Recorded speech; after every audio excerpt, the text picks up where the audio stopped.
It's another episode of The Outlaw of the College Football. I've been thinking about changing the name to The Outlaw of the Common Folk so I can talk about everything. Because, I get in trouble here sometimes. People get pissed off at me because I stray a little bit and talk about transgenders, these men coming in, taking over women's sports. And sometimes I'll talk bad about politics. I'll take a few shots at Joe Biden because he's much lesser of the two evils. But tonight, I just want to come in here and have a Saturday Night Live. I remember back in the day when we had those late night Saturday Night Lives, back in the wrestling days. Remember when they had that Saturday night main event real late at night, like 11 p.m., like Jesse Ventura and Gorilla Monsoon? That's the kind of party atmosphere I want to have up in here tonight. Maybe even take a few shots tonight together. You just let me know when you want to take a shot. I got some tequila right here, handy, as I always do. And I already got a few people in the house. We got Rob Guy 1218. He's back from the dead, he says. Just kidding. I've been working my ass off lately. Well, you're a better man than me because I ain't been working that hard. I'll be quite honest with you. But just wanted to come in here and shoot the shit with y'all tonight. I watched the Tyson Fury and Alexander Usyk fight tonight with me and my son. We watched it earlier. It was actually very early in the day. And Usyk actually beat Tyson Fury. The fight started off normal enough. I mean, it was a slow start for Tyson Fury. First couple of rounds, I think he lost those rounds. And then in the middle of it, from like the third round to the eighth round, it looked like Tyson Fury was dominating. Then the ninth round happened. And he was basically lighting up Tyson Fury. Tyson Fury hit the ropes like 4 or 5 different ways. And look, the only way he didn't fall is because he kept hitting the ropes. And he had him cornered in the corner, and the bell hadn't rung yet. They'll say the bell had rang, but it had not rang yet, and he was sort of in a slump state. And Usyk could have finished him off right there, but the referee, for some unexplained reason, steps in the middle of them and stops the fight and lets the bell ring. Because there was like, I'd say 8 seconds left before the bell was supposed to ring. And he could have knocked him out. Instead, he gave him a standing 8 count, and the fight went on. But Usyk continued to dominate the rest of the fight and actually ended up coming back and winning that fight and beat Tyson Fury. How's it going, Sooner Legends podcast? I saw your podcast earlier today. Sooners Legends podcast done a podcast earlier today. Actually, a pretty interesting topic about tailgating and the fact that Oklahoma and Texas, while they have passionate fans, their tailgates lack a little bit to be desired.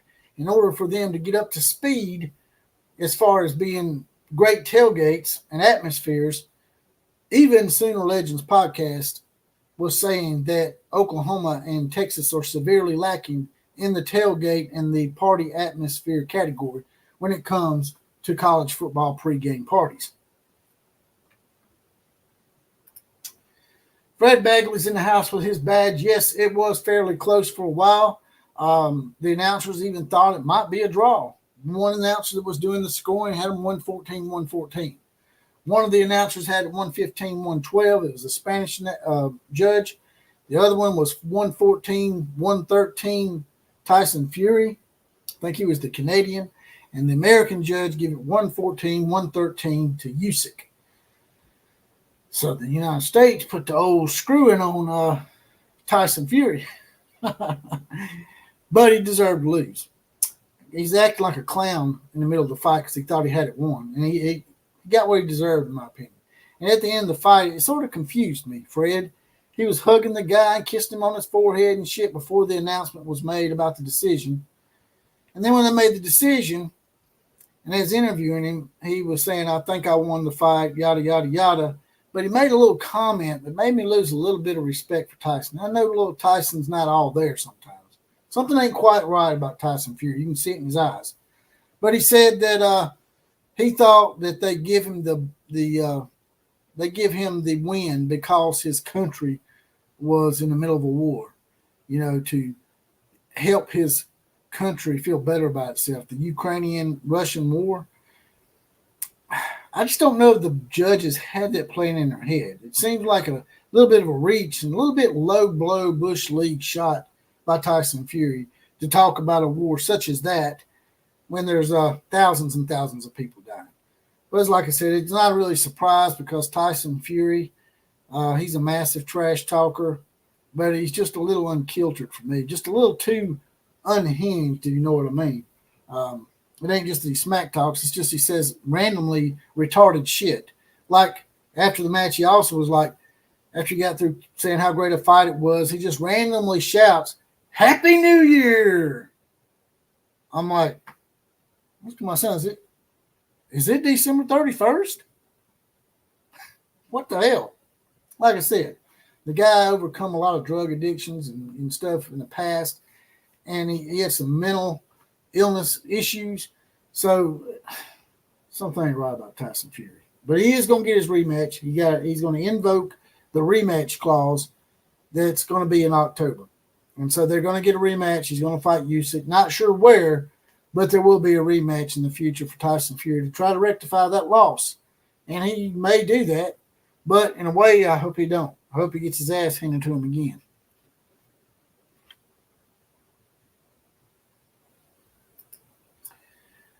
Sooner Legends podcast says, yeah, we are not SEC level tailgating. I'm hoping it all changes. By the way, Mike, I did send you an invite to be on the podcast tonight if you so choose to do so.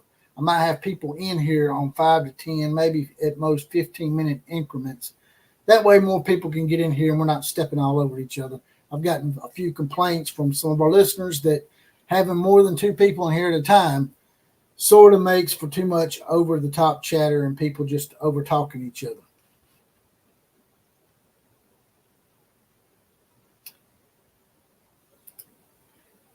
No, it doesn't show you backstage, Jonathan. I've been waiting on you. I don't know what's going on tonight. I've invited a lot of people. I invited Jeff Payton. I've invited Sinners Legends podcast. I invited Kuz, but I don't know, man. Maybe something's wrong with it. Let me send you another invite real quick. Let me send Jonathan an invite. All right.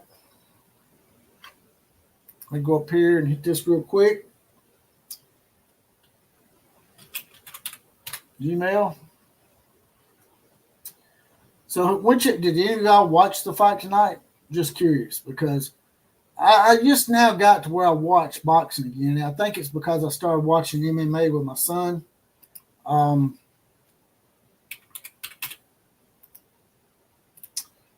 But yeah, that's the deal. That's why I've started watching boxing again. All right. I sent you another one, Jonathan. Fred Bagley said, yeah, I heard he wants a rematch in October. That is true. That's what I heard as well. Scott Schrader's in the house. Haven't seen Scott in a while. He's a big Nebraska Cornhusker fan. Fury's taking too many hits to his cranium. Yeah, he's got a big-ass cranium for sure. So I won't guess it should hurt him too much, right?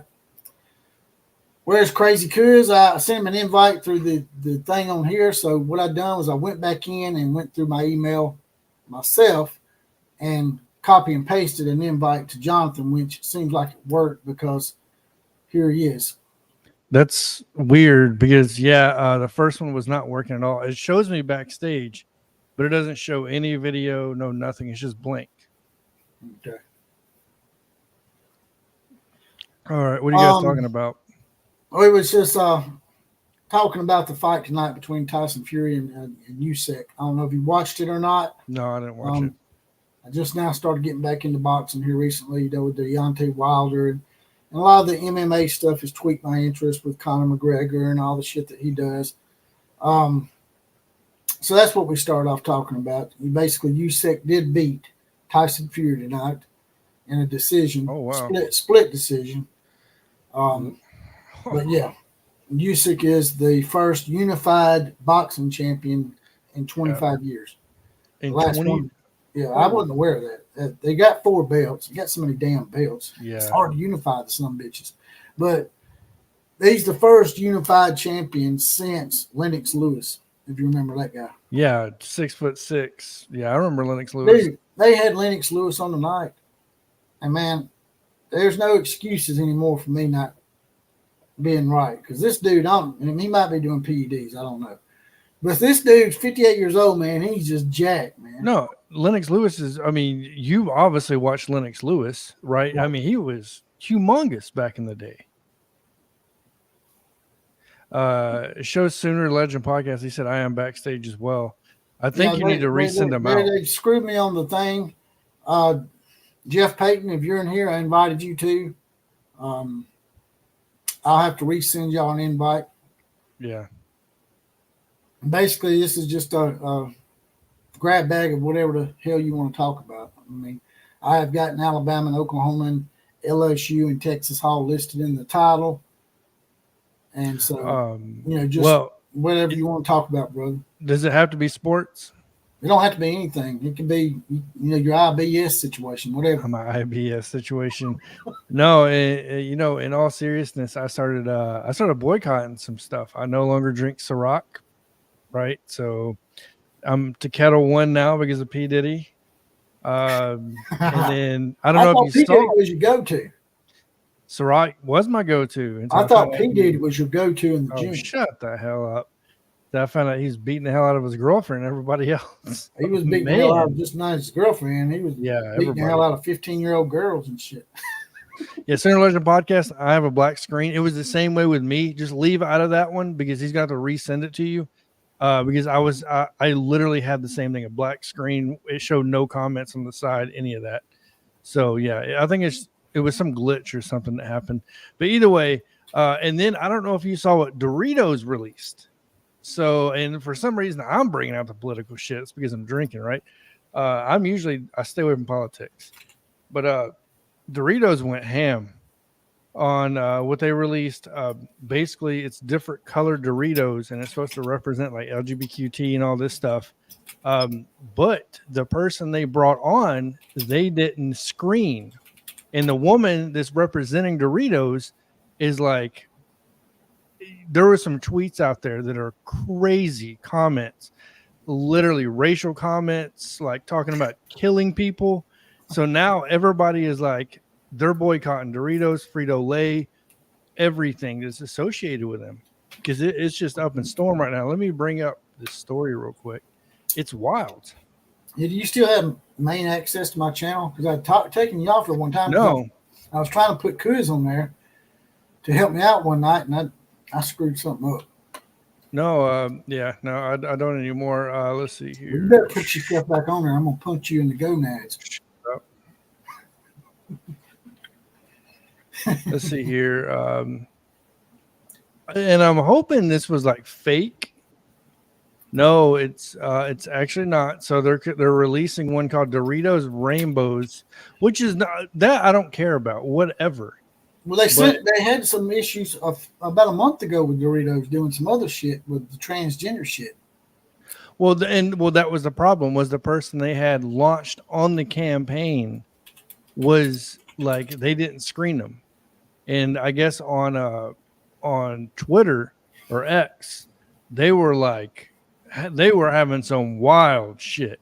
I mean, some wild stuff on there that nobody would want to be associated with. Talking about. And look, I'm not trying to get you censored. There was some pedophile stuff on there. The woman was saying some heavy pedophilia stuff. Target decided to do away with that whole transgender clothing movement that they had going on because of the backlash and shit that they got from that. The people that were designing these transgender clothes were satanic worshipers. They had a website on their thing with a picture of Lucifer and all sorts of shit, man. Talking about pedophilia as well. So I'm like, why do they think this shit's going to go over? You've given them an inch and they've taken a huge mile and all this shit. And that's what happens when you let perverts have their way. So let me see if I can. Legends podcast is in the house. Hello, Jesse. Hello, Jonathan. Great What's going on, man? Great topic. I wished I'd thought of it. that way. But if I had said it, they would have grilled the shit out of me because the Oklahoma fans, some of them's a little pissed off at me right now because I've been giving them hell about not wanting to count wins before 1945. But Mike was talking about the fact that Oklahoma and Texas need to up their game as far as their tailgating and pregame experience. Badly. I can tell you this. The only thing I know is I went to the Alabama-Texas game in Austin last year or the year before. I can't remember now when Coach Jones flew out here. And for Texas having the sorority houses, for everything being there, the tailgating was actually twice as good at Texas A&M than it was in Austin at Texas. Yeah. So Go ahead. That's what I was saying in my video. I mean, you go to an OU tailgate party and then you go to Alabama or LSU or Georgia, Texas A&M. We are behind the 8-ball bad. I mean, very bad.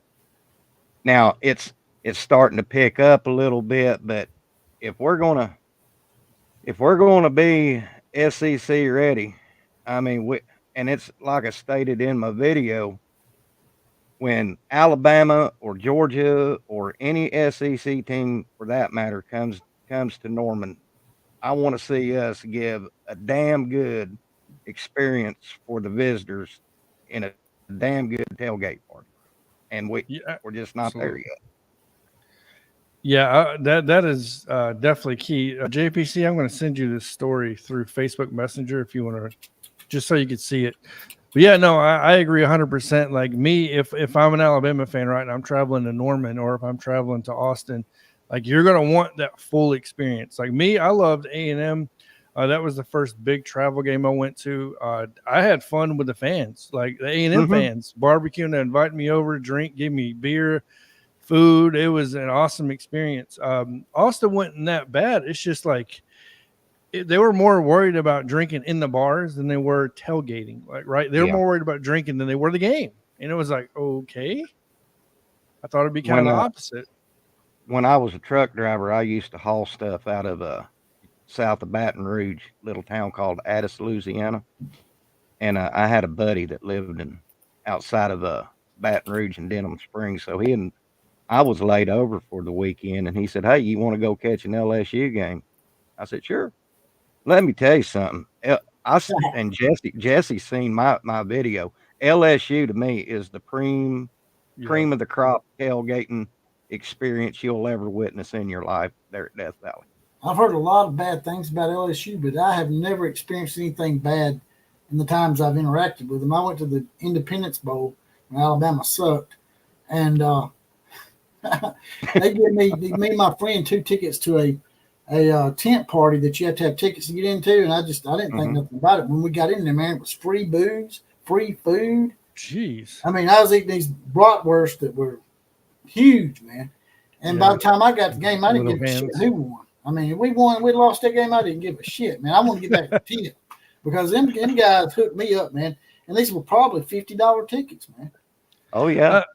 I kind of felt the same way at the A&M game because by the time I got to the game, it was a night game, right? Like, and we lost people, and the fans, I was surrounded by A&M fans. They were looking at me, expecting me to go crazy, and I'm just congratulating them. They couldn't believe it. I'm like, I'll be honest with you, you guys done got me screwed up. They gave me all the booze I wanted, like everything else. Like, damn right, I'll be back here. Yeah, I've been to an A&M tailgate. It was in 2000 when we had that national championship run. Yeah. And outside of Kyle Field, but that tailgate, god dang, man, them people down there party. Yeah. Kyle Field definitely does it. And I heard Johnny Manziel was like, I heard that the years he was there, it really contributed to building up like a lot of. I know College Station isn't big, but the tailgating, the facilities they built up there was a lot due to him. Like obviously the money he brought in, the years he won the Heisman and all that stuff. So, yeah. But a lot of people's been giving Brian Kelly and Dabo Swinney hell about some of the stuff they've been saying about NIL and transfer portal stuff. But me and you were talking about this off the air, Jonathan, about how Dabo might end up looking like a genius or looking like somebody that actually had a set and decide to stand up to the transfer NIL portal crap, because if they go to collective bargaining, then everything's gonna be everything's gonna be even, right? Yeah, it will. Yeah, if they do a CBA, you're talking about an even platform. So Dabo would look like somebody that's like, hey, this dude had the balls to stand up to that BS, the Wild Wild West crap that's going on. Yeah. Did you see the article released today? And there's some shit going around now talking about if Billy Napier doesn't have a good year at Florida, that there's a possibility that Deion would be offered. I saw that. I got it up here, man. It's funny you said that, man. You find that shit, man. Hell with it. When I saw that, I don't even need to bring the link up, man. Let me see if I can find it real quick. When I saw that, I knew you were going to go crazy if you saw it, man. Man, what? Didn't go to a bowl game. Dude, I'm over here tripping over my tongue. You're gonna make me sprain my damn tongue over here, man. Yeah, well, your wife should be making you do that, but she does. I'm a very oral person. Oh man, Fred Bagley says, "Damn right." Don't say it. Don't you do it. I'm not gonna go with. Don't even do it. No, I'm reading the comments. No more Frito-Lay bean dip for me. Yeah. So, and just because you're doing that real quick, I'll read off just the main thing. And this only because I can't believe this was done without Frito-Lay actually vetting this person. So essentially the person's name, that's the only thing I can't find on here. Hudson, I guess, is the first or last name. And they were tweeting about a 12-year-old is what was going on. Yes. Jesus Christ. And it was sexually explicit. And they just cannot believe that they did not pick that up. Like, it was horrible. It's all over the internet now. And I guess people are literally protesting completely, saying it's not just Doritos, it's Frito-Lay. Anything associated with PepsiCo, people are boycotting now outside of the Pepsi manufacturers. Oh, wow. Yeah. Saying we're not touching this. Here's a portion of that article you was talking about. It's basically saying Sanders loves Texas and the Southeast. Yep. He cut his teeth at Florida State as a superstar, and for the Falcons and the Braves, he lifted his teams as a player and now as a coach. I'm just pulling the real. How did he lift his team, man? It seems to me like Colorado's in a meltdown right now. Do they not see the same shit we see? They didn't win only one game, but I mean the expectations that the media put on them, they didn't even come close to that. I think we all know everybody thought they would at least go to a bowl game, and they didn't even get close to that. They were 2 games off the bowl pace. Yeah, Deion's got a lot to prove, and supposedly this dude's talking about top 5 quarterback, top 5 player in the draft. So it's like if you got that in the Pac-12 with Travis Hunter, with these other guys. At the time, Cormani McClain, the number 1 corner in the nation, by the way, before he transferred back to Florida, like you didn't do much of anything. Anthony in my opinion, was basically talking about the last tailgate he can remember going to was Miami versus Florida State. Oh. Now that's an ACC country or Florida. How is the tailgating down there, Anthony? Is the tailgating really good in Miami and Florida State? Because we was talking about that earlier with Sooner Legends podcast here. He claims that Texas and Oklahoma have a lot of catching up to do. What is it about Oklahoma and Texas tailgating that you noticed that's not the same as the SEC? I've never been. In my defense, I've never been to a Texas tailgate other than the one year I went to the Cotton Bowl, and I don't classify that as a tailgate because that's on the supposedly quote unquote neutral field. So I don't specifically know how Texas tailgates, but I just know at Oklahoma it ain't there. So what's the biggest thing you noticed, the difference between Oklahoma tailgates and say LSU? Oh, good gosh. Yeah. LSU, not only do you have food booths set up, you can drink and and beer running out the ears, but they have some live bands. Now, And go ahead. Sorry. Go ahead, John. No. The only thing I was going to say is something to take in consideration, though, is money. The SEC media, the SEC actually funds a lot of those booths that set up. So when I went to the Alabama Texas game, Alabama had its own section set up to where the SEC put together their own stuff, right, for the Alabama fans.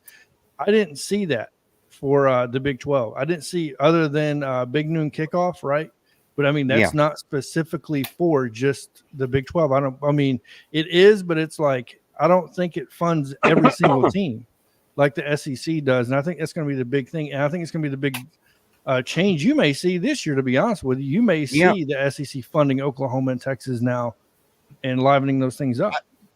And I didn't take that into consideration either, Jonathan, because like I said, I'm still getting my head wrapped around going into the SEC. I didn't know that SEC funded a lot of that stuff. Yes. Well, even with the funding, LSU takes it and adds to it. I would say that LSU is an anomaly among anomalies because Alabama's tailgates are nothing compared to LSU. Yeah. I'm going to be honest with you, we're in the SEC. LSU, I mean, them people, they want to have a good time, man. And a couple of years ago, I have a buddy from Knoxville, Tennessee. He's my fishing partner. And we went and caught a game at Norman. It was 2 years ago. And he said, man, y'all's tailgating, no offense, but it sucks. You need to come to Rocky Top. I said, I know, dude. You should say, hey, man, we have to put up with mid-card teams like Baylor and Kansas State coming to play. Yeah, that is it's true. It's not our fault that the Big 12 sucks, and we've had to carry y'all. Like, I got to find somewhere to smack talk. Yeah. But before we move on, can I ask you guys and gals out there to please smash that like button? Let's get more people in the party. It's Saturday Night Live. It's like late night, staying up back in the high school days when what was that show called? Used to come on the high school days. Shows. What was that was post World War II era for you, right? No, that's Saturday Night Live, man, with Jesse. Saturday Night Live. They used to have this wrestling show. It was called Saturday Night something. You remember that? I feel old because I do.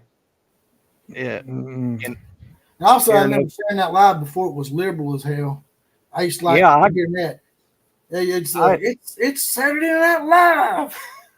I remember the very first episode of Saturday Night Live, as a matter of fact. I don't remember that, but you got me a little bit on that one. It was around 75, 76, I think. But I remember it like it was, because that's where all your big stars come from, Chevy Chase, Gilda Radner. Yeah, I was about 4 years old. I was 4 years old. I was just now learning how to set the yard on fire. Yeah, it doesn't surprise me at all. Well, I had this thing when I was a kid. I was like a little arsonist, man. I like to see shit burn for some reason. Nothing's changed. Nothing has changed. I'm not setting anything on fire, man. No, it's just on YouTube you are. That's just the difference. That's this man here always put me on the grill, man. Y'all wonder why my blood pressure stays up? It's because of Jonathan. I don't do anything to you. I'm innocent. Actually, I was a bit of an asshole in his podcast last time. I apologize to everybody that's seen me lose my shit on there. Yeah, you for once I actually saw you lose it. Like you lost control. Surprised me. What I've always told you, anybody can be got. Yeah, you're right. People say my skin's too thick. Oh, really? Let me try that out real quick. Yeah. Let me try that thickness out. But it took me a long time to do sharp stick right here and poke that shit and see if it's thick. See here, Scott Schrader says WCW Saturday night back in the day. Yeah, I used to watch. Go ahead, John. I was going to say now. Go ahead. No, I was gonna say is I'll be honest with you. The youngest I can remember was staying up late with my grandma watching like the Andy Griffith show. What was it, The Nanny? I forgot shows like that, bro, in the 80s. That was late 80s. That's all like getting Aniston. Yeah. I don't know what it was called in Alabama, but our wrestling was Mid-South wrestling, and they had Yeah. to. We used to have wrestling would come on at like 2 a.m. It'd be like Mm-hmm. Continental Wrestling with Gordon Soley and Bullet Bob Armstrong and shit. We'd stay up 2 o'clock in the morning and watch that shit. Good My Lord. mom, she was the biggest Wahoo McDaniel fan in the world. She Wahoo McDaniel and Cowboy Bill Watts was her two favorite wrestlers. Manzano says, Outlaw, the tailgate I went to, the only one I went to was crazy, and we had booths like Jonathan was talking about. Every other booth was either tequila or Rams sponsored, and there was dunk tanks filled with either tequila. Yes. That's, I'm telling you. Damn. Y'all making me jealous, man. It was wild. I'm going to enter a transfer portal and go to LSU. And that's where I haven't been. That's going to be my goal this year. I'm going to an LSU night game. I may Just want to make go sure to you wear purple and gold. You may not. Oh, make I it am. I am. Trust me. Yeah, I'm not stupid. Yeah, I'm going. like that. I'm going to the LSU game this year, and I am dressing neutral. Yeah, There's nothing. Just wear a red shirt. Nothing on I it. ain't even going to wear red. I'm gonna, 1980 brings up a good one. They just come out with a new college football game after it's been gone for what 10 or 12 years. He said it's shaping up to be a slam dunk smash hit. I'm thinking about getting that myself and getting online and competing. That thing is going to be sold out. You're talking about the new NCAA football they're bringing back, right? So that's right. That's going to be, dude. You're going to have to wait in line. That's going to be something for the ages when that releases. They better make a whole hell of a lot. Go ahead and pre-order it. Landon was telling me to pre-order it. That way, I'd have one of the first editions. It would be worth some money. A lot of money, I can guarantee you. I'm interested to see who's. Have they released the cover or anything on it? Like, has it been? They released? have. They've released something. A guy sent something to me. I can guess I could look it up.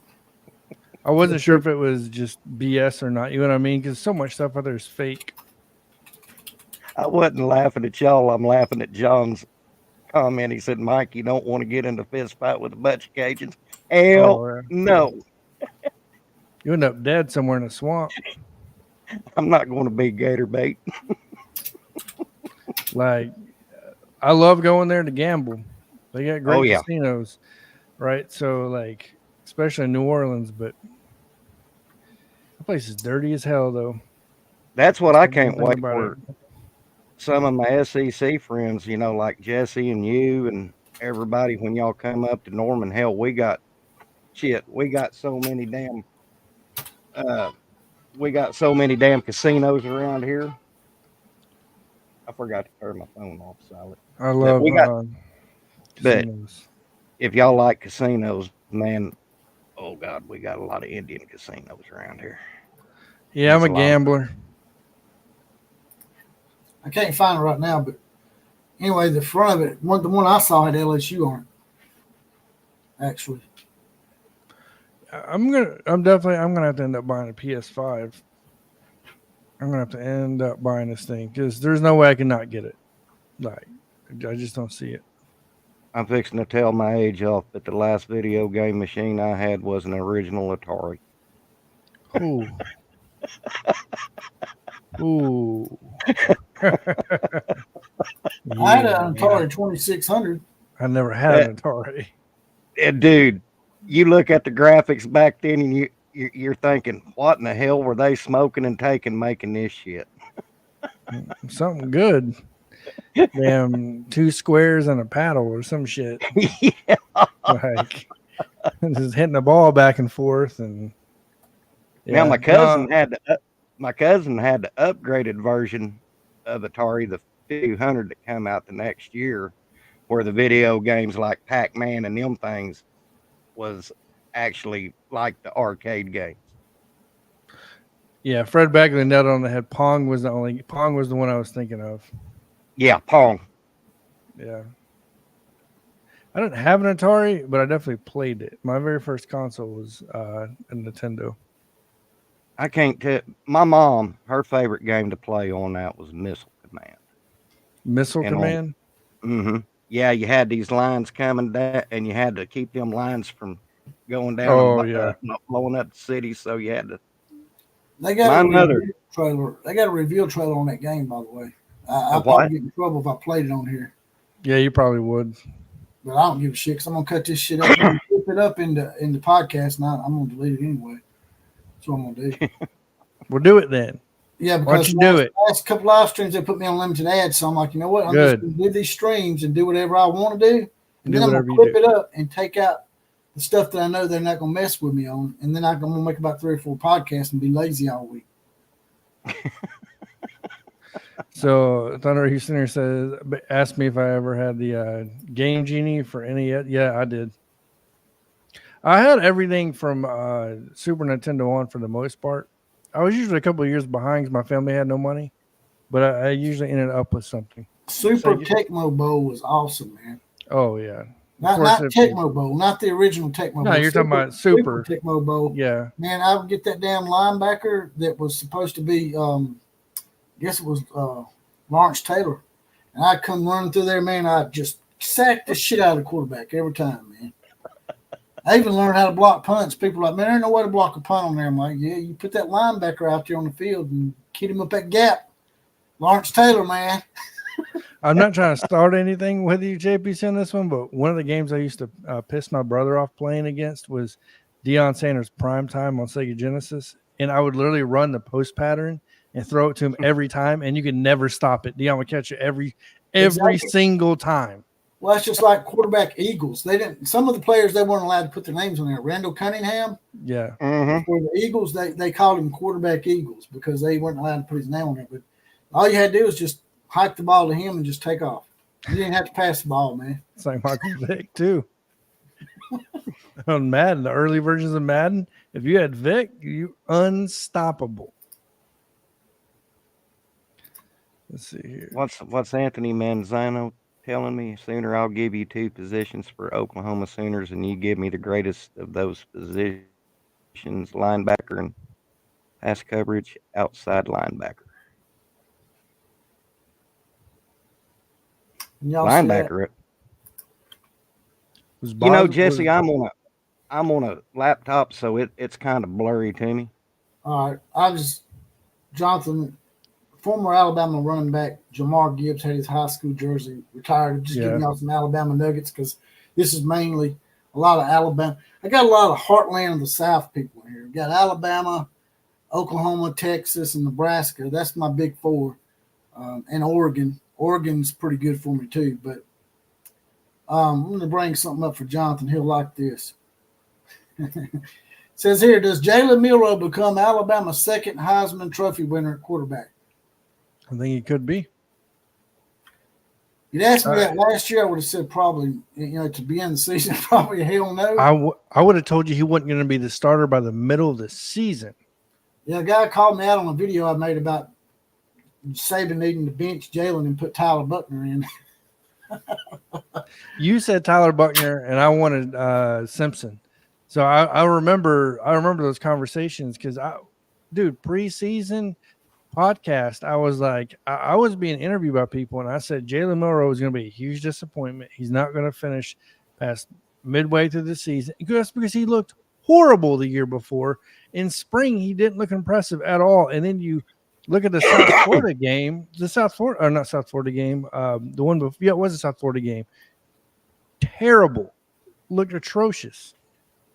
But says now he has a full offensive coaching staff around him and believes that he can do anything in Kalen DeBoer's system. Alabama has one Heisman Trophy winner quarterback, that being Bryce Young. So he's saying that Kalen DeBoer's system is going to lend to maybe him being absolutely a lot better. Yeah, look at Michael Penix. Michael Penix, yeah, he's same kind of mold.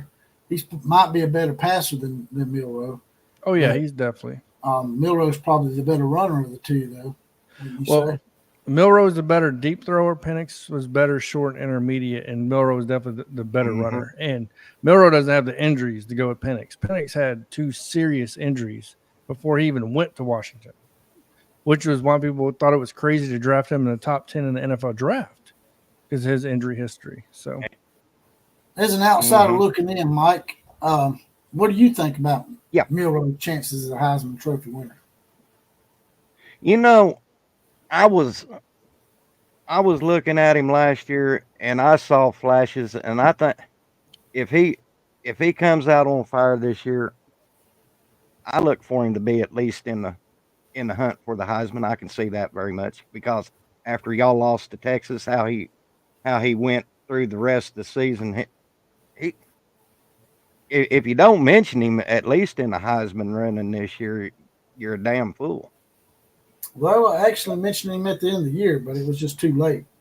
Yeah, For make up ground on like everybody. But he actually has two I look decent for him. games to start. He's under a new system with a new coach and a new offense coordinator, but he has two games that aren't quite as hard as what they've been in the past. In the past, if you had a Saban-esque type schedule, you start out with a damn top 5 team. Yeah. You don't have time to learn on the fly. But with Western Kentucky and South Florida, they can maybe gel a little bit before having to go to Camp Randall in Wisconsin. Exactly. But yeah, I look for Milroe to have a damn good season this year. It's going to be interesting. Yeah, it's going to be interesting. Y'all got to go ahead. You got Milroe and you got Jackson Arnold. You have some gunslingers this year. I think that can really put it out in the SEC this year. Quinn Ewers, look, don't look past Quinn Ewers. Like this is his third year in the system. I believe it's his third year. Yeah, it's his third year. So obviously I'm not going to be mentioning a couple other guys, missing some, but yeah, I think the SEC is loaded with talent this year. Yeah. I mean, one thing that I did see in Jackson Arnold, now you can take Jonathan, Jesse, y'all know about this. You can take the spring game for what it's worth. It's basically nothing but a glorified scrimmage. Yep. But one thing I noticed about Jackson, as opposed to the Alamo Bowl, is his head was on a swivel more. He was going through his progressions. He wasn't hurrying. So that told me that he went back and probably watched film on the Alamo Bowl and is trying to correct those mistakes. But, Jonathan, I've been saying this since the Alamo Bowl was over with. He was a true freshman. And how many true freshmen have you ever seen come into a game? I know it's the Alamo Bowl, but it's still a bowl game, and then just light up the world. I've never seen as a true freshman. To be your very first start, like true start. That was it. Like that bowl game. Mm-hmm. I mean, I believe it was I'm going to stick behind my word when I said I believe it was a development game. I think Brent Venables and them threw that kid in that game for one reason. You're about to get your ass lit on fire, right? In a bowl game. That way, by the time we get into this SEC game, this SEC schedule next year, it shouldn't phase you that much. You should be kind of acquainted to the pressure that you're going to see and feel on a weekly basis. So you gave him that experience, because if it would have did it like 3 games prior to the season ending, it wouldn't make a whole lot of sense to me. But to do it at the very end, right, and then give him the whole summer and everything to kind of like shrug it off, learn the system, go back to everything, and then kind of reset. It's okay. Yeah, I believe it's going to help him. Yeah, I do too. This right here might make you happy, Jonathan. Just to go back to Alabama for just a second. Then I got some Oklahoma stuff I'm going to pull up for you, Mike. You go. Alabama may have the best safety duo in college football, and I wasn't aware of this, but it says Malachi Moore and Keon Sabb, a transfer from Michigan, played well off each other in spring practice. I didn't know we got Keon Sabb. Yes, he came over from Michigan, dude. Mm-hmm. And Malachi Moore finally becoming a true safety. In other words, he will not move in to any other position other than that safety. Because I'm so tired of seeing him being moved between corner, nickel, whatever it may be, jack, then all of a sudden he's a safety. So, yeah, it's going to be – and we're bringing in, I believe, 1 or 2 of the top safeties in this class as well. Mm-hmm. Yeah, Center Fan Texas. There was a lot of people that were pissed off at Milroe. He says, Jesse, you were tossing Milroe out in the 3rd or 4th game of the season. I was too. But there was a lot of people, and even Nick Saban tossed him. Nick Saban benched him. Remember that. It wasn't me and Jonathan that benched him. Nick Saban benched him. Yep. and he's been coaching for quite a while, right? And he started Tyler Buckner. I think it was just to show everybody. He knew he wasn't going to lose that game, so he decided, he would let Milroe get benched for a little while and think about it and light a fire under his ass. That's exactly what it did. Yeah. So I was wrong. Jonathan was wrong. We're all been wrong. So you're right about that, and we're wrong. Yeah, I was never on the Milroe when we brought Milroe in from recruiting out of Katy, Texas. I believe it was Katy, Texas, is where he came out of. I was not big on him then. I made a video on him. I said I didn't think he would be good because he was a favorite to go to Texas. He was not expected to come to Alabama whatsoever. He was expected to go to Texas the whole way. The crystal ball was like 90% Texas for 6 months. And then out of nowhere, it was just like, boom, Alabama. And it surprised me. There's a football high school coaching rankings that you was liking the other day, Jonathan. There we go. OU. Where's Sooner head coach Brent Venables ranked among college football head coaches? That was the conversation I was really trying to push for last night. But I'm still in awe that Lincoln Riley's in the top 10, but Dan Lanning's Me too. there. So, I mean, where would you place Brent Venables? Top 20? What about you, Mike? Top 20. Maybe top 15. Yeah, he's definitely top 15, top 20. I believe that he's such a new head coach that it's hard to place him anywhere because it's not like he was coaching at Toledo before here or anywhere else. It's just straight coordinator to Oklahoma as the head coach. Exactly. But so he had to do something that a lot of head coaches have never had to do. Not only was it his first gig at a Blue Blood, but he had to come in with a lot of stuff going on behind the scenes with Lincoln Riley undermining the program and recruiting players out of Oklahoma while he was still coaching Oklahoma. He can lie and say he didn't, man, but we all know that shit happened, man.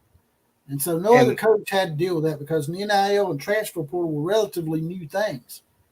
And he's overcome a lot. It said here, just like in his article, Venables took over a program on the verge of a collapse and still managed to finish 6-6, go to a bowl game, and now he's already at 10 wins. Yeah, I mean, this is what I tell everybody about Brent. Do they realize that when he come into this program, that there was not a single player that once they transferred and Brent was putting his players there was not a single starter on that squad anywhere.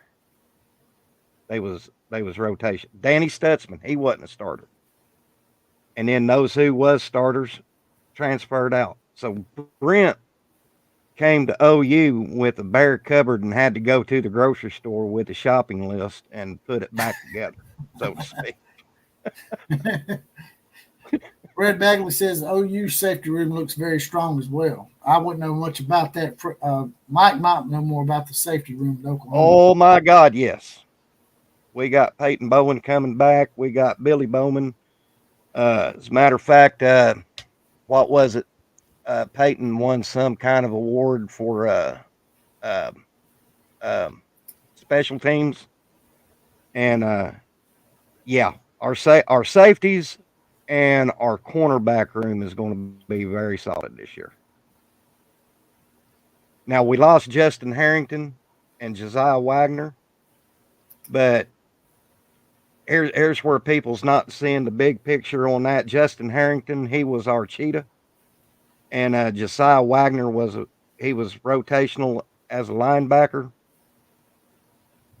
When our that room is so deep, Jonathan and Jesse, that if you get injured, it's next man up.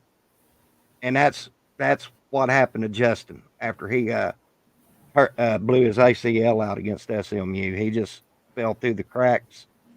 And he did get his medical redshirt, God bless him, and he was going to come back, but he transferred. So what's telling me that Brent Venables is bringing back what us old school OU fans are known for is I look at what was in the transfer portal in the spring, and it wasn't much. as far as No. talent. The one thing I will say, some news I didn't believe was true until I read it today was Georgia lost a running back to Yeah, Jacksonville State. And a lot of I've seen people. that.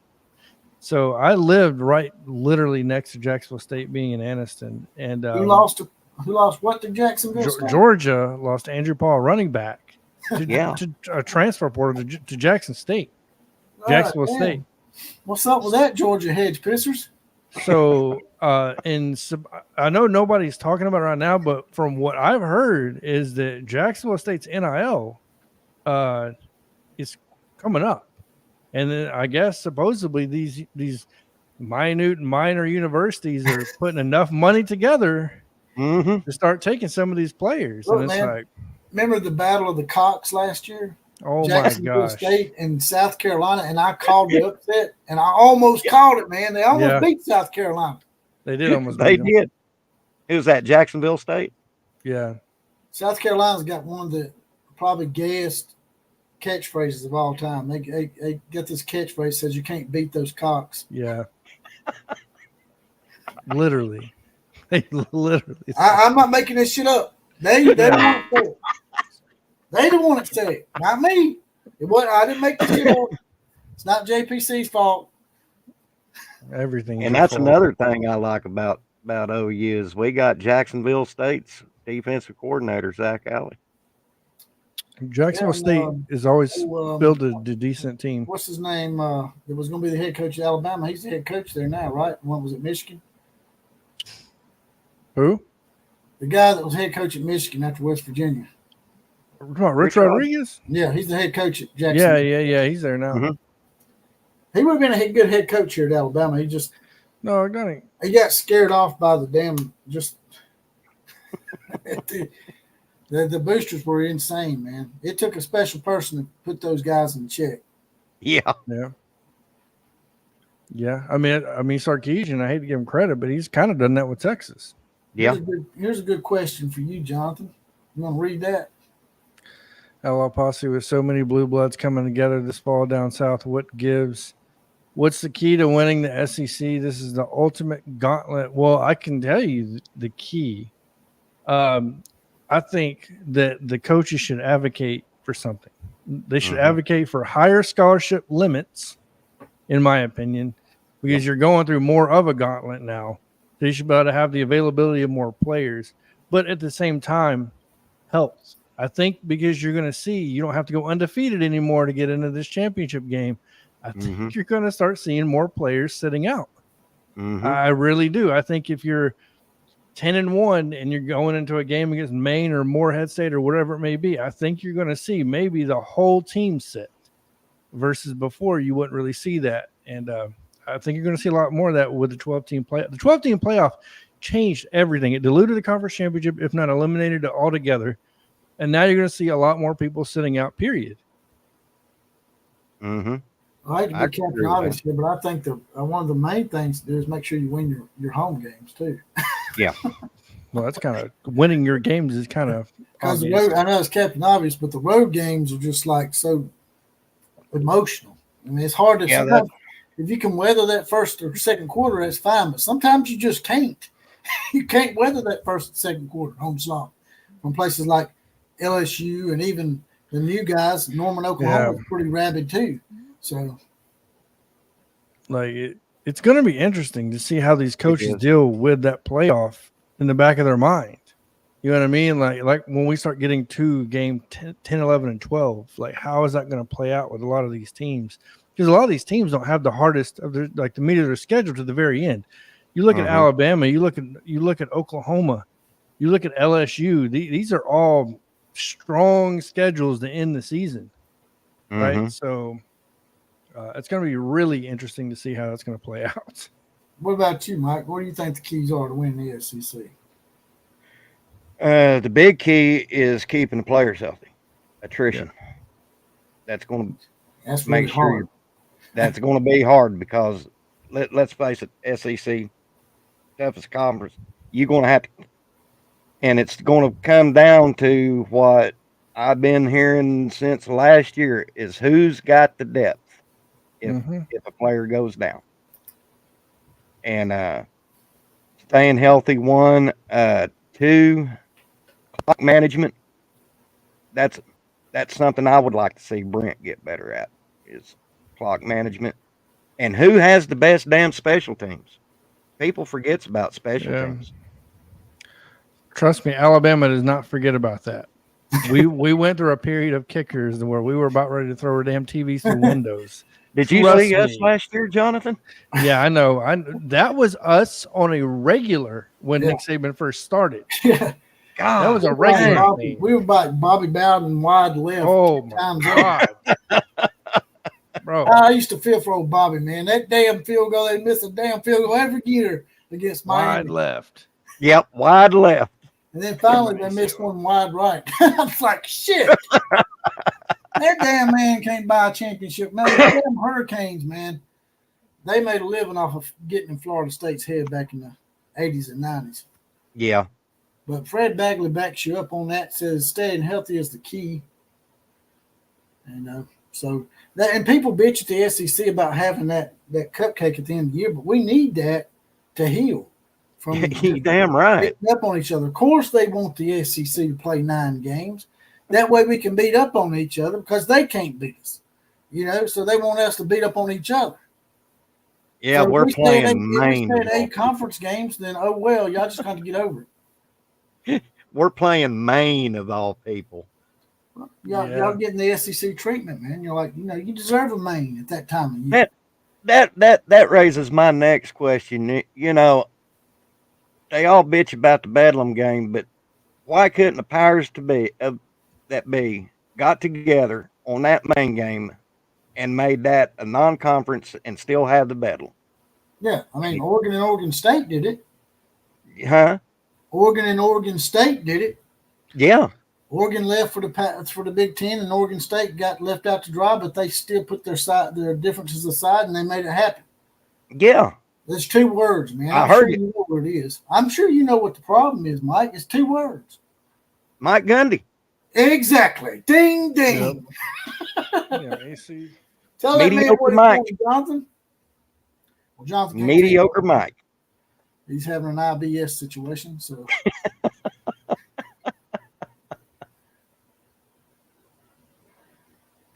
Yeah, I agree, Fred. I don't think Gundy wanted it. No, he didn't want it. He wants to be able to hold that shit over y'all's head and say, look, we won the last Bedlam. Yeah, because y'all won't play them again. Chicken shit. Oh, God. Oh, he'll be I'm a man. I'm 72 before he plays Oklahoma. Mr. Mullet Man. God, I used to love to see Oklahoma and Brian Bosworth make Mike Gundy his little bitch every year for that 4 years as quarterback at OSU. That was epic. So I found the cover, by the way. The regular College Football 25 cover is going to have Quinn Ewers, I think that Shedeur Sanders and Dylan Edwards. Oh shit, man! Man, don't tell me shit like that. And Shedeur is going to be the main guy. Like, he's the front guy, and I'm not playing. He'll be injured within. Or not Shedeur. Travis Hunter. He's number 12. Travis Hunter. He'll be injured too. They'll be all injured by the 4th or 5th game of the year. He plays them too much. And then the deluxe edition is going to be a group of people. Same 3 that you see mainly, but then you see Milroe, you see Carson Beck, you see Judkins. Yeah, you see a couple others on there. Yeah. Where's Jalen Milroe at? He's on there. Yeah, Milroe's on there. Okay. He's probably the 4th easiest to see. Have they got a coach on there? No. No Kirby Smart? I think they should have. I honestly think they should have put Nick Saban on it. Talking about a goat. A goat. I'm just saying. They could have put him on there. They could have put the legends on there. Bud Wilkinson, Bear Bryant, Nick Saban. Yeah, but Nick Saban just retired. That would make sense. Bobby Bowden. Barry Switzer. Saban is what you would call a living legend. See? Yeah. Mm-hmm. You're right. So when you come down here to Tuscaloosa, Mike? Do what, brother? When you coming to Tuscaloosa? I'm going to go to the when we play y'all at Bryant Denny because I've never been to a game at Bryant Denny. That's a long way to drive to take a loss. I don't care. Oh, Win some, lose some. Hey, now I actually took Oklahoma in the Alabama game this year. I mean, Jonathan was doing our thing. yeah, he did.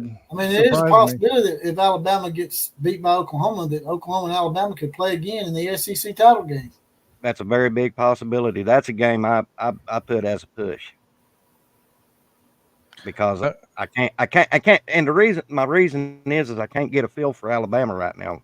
Now I know what kind of coach Kalen DeBoer is. I mean, bar none, great coach, and he's recruiting at a high level still at Alabama, and he hasn't played one game. So I'm going to have to get a feel of Alabama going into the season before I can really put a stamp on it. If that's a fair assumption on my part. Yeah, I don't think anybody really knows what they're going to get into with Alabama. We have no idea. Like, it's just, I could see JPC laughing if Kalen DeBoer, which I think is going to happen, he just takes that offense and just goes with it. I mean, it ain't like he did at Washington. It ain't like it's not like Nick Saban left it in a downtrodden state like Bobby Bowden did and Joe Paterno did. They left the program in a shambles. Mm-hmm. He left it while he was still sort of on top. Yep. So I don't think it's going to be as hard a transition as people want it to be. I'm just telling you my honest opinion. I sure will, Fred. I think Fred wants to join me down in Tuscaloosa when I go. Let's do it. Get Jonathan down here. I like Tuscaloosa. I'll be honest with you. I like Tuscaloosa. We'll be the 4 horsemen of Crimson Apocalypse up in this bitch. Heck, I've been to Alabama. By the way, we got a guy in here named Scott Schrader. He's a Nebraska guy. I sure would like to see Nebraska. I sure would like to see Nebraska get back to being the old Nebraska. Do y'all not miss Nebraska being relevant? We've made videos about that. Nebraska needs to come back. Like it's sad. It's almost some teams you need to be good. Like in all honesty, I feel like Nebraska, Oklahoma, Alabama. I hate to say it, but Ohio State. Like those certain teams, you want them relevant. Like you know what I mean? 'Cause it creates intrigue. It does. I mean, I'll be honest with you. I miss can stay irrelevant.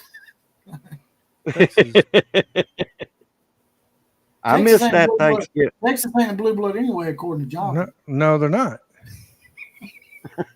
You're damn right they're not. Yes. Them long turds gonna be mad tomorrow. Well, they're not. When's the last time they won a championship before Vince Young? 1968. Somewhere along there. 69, 68, somewhere along there. How often do they win the Big 12? About as often as Woodstock happens. You know, Woodstock happened in 1969. People get butt-ass naked when Texas wins national championships because it just don't happen. Just don't, man. It's like Haley's Comet or some shit. It's not like they win a championship every 10 years or 15 years. You know what I mean? Like, you can literally take a segment of history, like a few years, remove it, and there's nothing there outside of the Vince Young year. Scott Schroeder said, thanks for reminding him of his misery. Hey, Scott, I feel your pain, brother, because I lived through the 90s when Oklahoma went through that bad decade. So I know. Me and Jonathan lived through 3 Mikes. Yeah, we did. Hell yeah, we did. Mike Price, Mike Shula, and Mike DeBose. Yeah, you're right. Mike DeBozo, Mike Price, and Mike Shula. Yep. And Mike Price didn't even get to coach a damn game, man. He's down there. Oh, it's rolling, baby. Strip club. You know that strip club, and I think it was in Pensacola, man. After that happened, they put a sign on their billboard that said the home of the $10 million lap dance. My man, it cost them $10 million. Woo! Shit. Damn. That's some good ass. Damn. That's some damn good ass for $10 million. I mean, he never got paid. So it's like, and he ends up in fucking New Mexico where I was at. where I was stationed at, man. I was like, what the hell? Is that Mike Price? I didn't even know he was out here. You can't even drink water in New Mexico without filtering that shit. No, you can't. Oh, hell no. No, you can't. You know. I wasn't really trying to expound on your misery. I'm just saying that I would love to see Nebraska come back under the new coach they got. His name escapes me right now for some reason. He's a pretty good coach. What's his name again? Damn. The guy in Nebraska. I'll be honest with you. I completely forgot who they brought in. Me too. He's actually a pretty good coach. He was a winner. He won at Temple. He won at Baylor. Matt Rule. Jesus, I don't know how I forgot that. That tequila's frying my damn brain cells over here, man. I should just go ahead and smoke a damn joint and be done with it. My vodka's You get some of Jonathan's mushrooms over I only did that one time. here. Just once, live on the show. It's only one time. That was funny as hell, though. I can't believe you said that, not knowing us. I didn't even know you were doing shrooms, man. I just said it. Oh, man. Well, I tell you what, even though we lost, when my game I always contribute to my fandom for OU was when Daddy took me to the OU Nebraska game of the century in 1971. Well, I need to go back and watch that game. You know, you can watch anything on YouTube now. Oh, yeah. You need to go back and watch it. Watch Johnny Rogers. Watch Greg Pruitt. Watch Jack Mildren. I mean, OU lost it. And I still think when Johnny Rogers run that punt back that there was a clip on there, I'll go to my grave saying that. Well, actually, you know, Nebraska got a pretty good quarterback. Dylan, was his name Dylan Raiola? Yeah. He was actually committed. I can't remember who he was committed to. I think it was either Ohio State or Miami. I think he's committed to Georgia. Oh, yeah, Georgia. Georgia. That's even better. Thank you, Mike. I love you. He took one off the hedge clippers. Yeah, they Yeah, as a matter of fact, I remember when Raiola's daddy played center at Nebraska. It wasn't me, center in Texas. It was Jonathan. what? Said Jeffrey smoking dope doing shrooms. You sound like one of those long-haired hippie liberals from Austin. Jonathan does hang out in Austin. No, I don't hang out in Austin a lot. Don't even start that crap. But no, and I only did that one time, so I don't even. You only did it one time with the liberals in Austin. No, it wasn't. It was in my house on a live stream with Jesse. That was. He's like, "You want to go live stream?" And I was like, "Oh, it's about to be a ride." It is Saturday Night Live, boy. Oh my Shit's gosh. off the chain tonight. I went back and watched that live That's stream. why I had to bring the legend in here. Man, I got a funny story about Woodstock. My daddy was a truck driver during that time, and he did over-dimensional loads, heavy hauler, and he had a load that was tarped, and he said it was flattering more than it should have. So he pulled over, and he said there was a bunch of hippies underneath that tarp that hopped up in there, and he was going through Woodstock. Scott Schrader said that not only did they take Dylan Raiola off of Georgia, but they took him off of Ohio State too. Yeah, he sure did. That's awesome. That's two for the price of one. Speaking of Woodstock, man, I saw a documentary on that. Man, everybody hypes that shit up about how great they were, how cutting edge that was. Oh, in '69. Yeah, but them mugs, man, they were nasty. Oh my God! Yeah, shitting in the fields and eating. It was Woodstock, bro. They didn't have no bathrooms. They were shitting in the fields and eating chicken with maggots coming out of it. Peace to all. Peace and food poisoning. We're naked, and now we got crabs all over our balls. Dude, I would have thrived back then. Man, I ain't run around naked a bunch of damn long-haired hippies that look like transgenders back in the day. Boy, that was a wild bunch. Like You think it's a woman, and turn around, it's a Jack in the Box. It's like that 70 or not that 70 show. He's like, I thought I was making love to a woman. Turn around, it's a man. Lord, bro. Maybe you should have started from the front, buddy. Work your way to the back instead of starting from the back. Oh man. We don't get shut down tonight. Any comments? His first magical memory in I'm the like to be a stands. guest on Jonathan's show from now on. I know, I don't right? have no channel. Oh man. Yeah, I might have been 4 years old when they had Woodstock, but I still remember the goings on the news and everything. It was, oh my God. 1989 M says, any comments on y'all's first magical memory in the stands watching your team win a huge game? There's always that first moment that changes your life forever. Yeah. I mean, I was older, but I was at I wasn't at Tuscaloosa. I was at Florida in Gainesville when, unfortunately, Tyrone Prothro broke his leg. So, yeah. To me, that really cemented my experience. And it wasn't just had it took him out of that game when it was 31-3. 38 or 31. Yeah. He might have still had his job today. Yep. Because Prothro was the player that made that team go. Hell yeah. And that Southern Miss catch. Like one of the best catches of all time. I guess mine would be 1976, OU, Nebraska.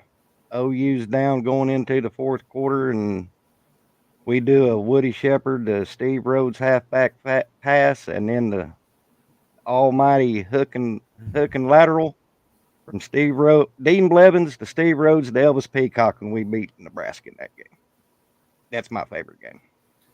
Yeah, about the very first magical game that I saw was Alabama versus Auburn in 1985, I think it was. We kicked a 52-yard field goal in the final minutes to beat Auburn.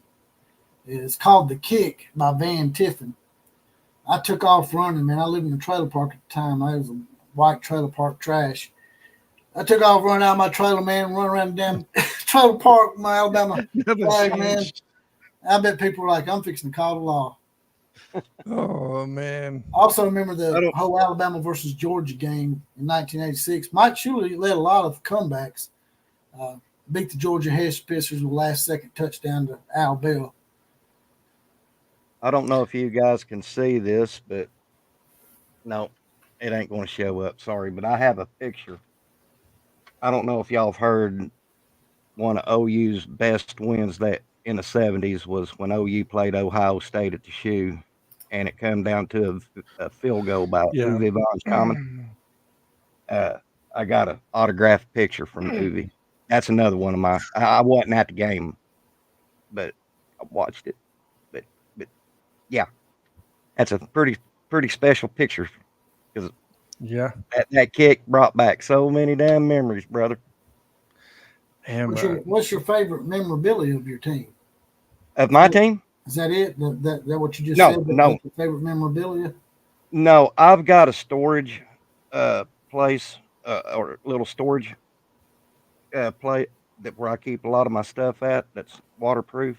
I have a picture going back to the 71 Nebraska game. I got a picture with me and Dad, Coach Switzer, Coach Fairbanks, Bud Wilkinson, Chris Schenkel, Bob Devaney, and Tom Osborne, and the two players were Jack Mildren and Greg Pruitt from Oklahoma, and Johnny Rogers and David Humm from Nebraska. That's my favorite picture. And Bud's on one knee. I was a little bitty feller. I mean, I little guy. And my favorite memorabilia is this right here. That belt. I remember. Let me tell you something right now. There's a story behind that belt. There's a long story behind that belt. I about cussed this dude out about 15 times when he ordered that thing. I was like, "You're a damn idiot. One of the stupidest people I know." I cussed him out for about 20 minutes. Yeah, but then he came up and he saw it and he's like, "Damn, that's worth it." And then there's Killer Breeze. It is nice. Yeah, I saw Killer Breeze on here. It cost me $288. That belt did. Whoa. That's why I was cussing him out. It's got all the national championships right here.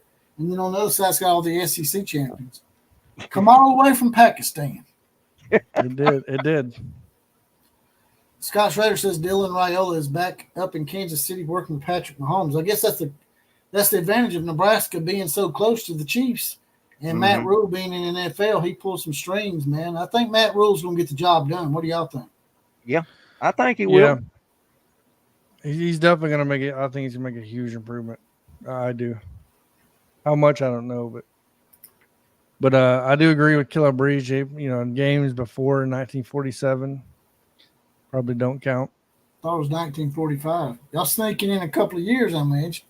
I'm going to say 1948. Yeah, I said I was going to move the goalposts. World War II ended in 1945, Killer, not 1947. You need to go back and read your history book.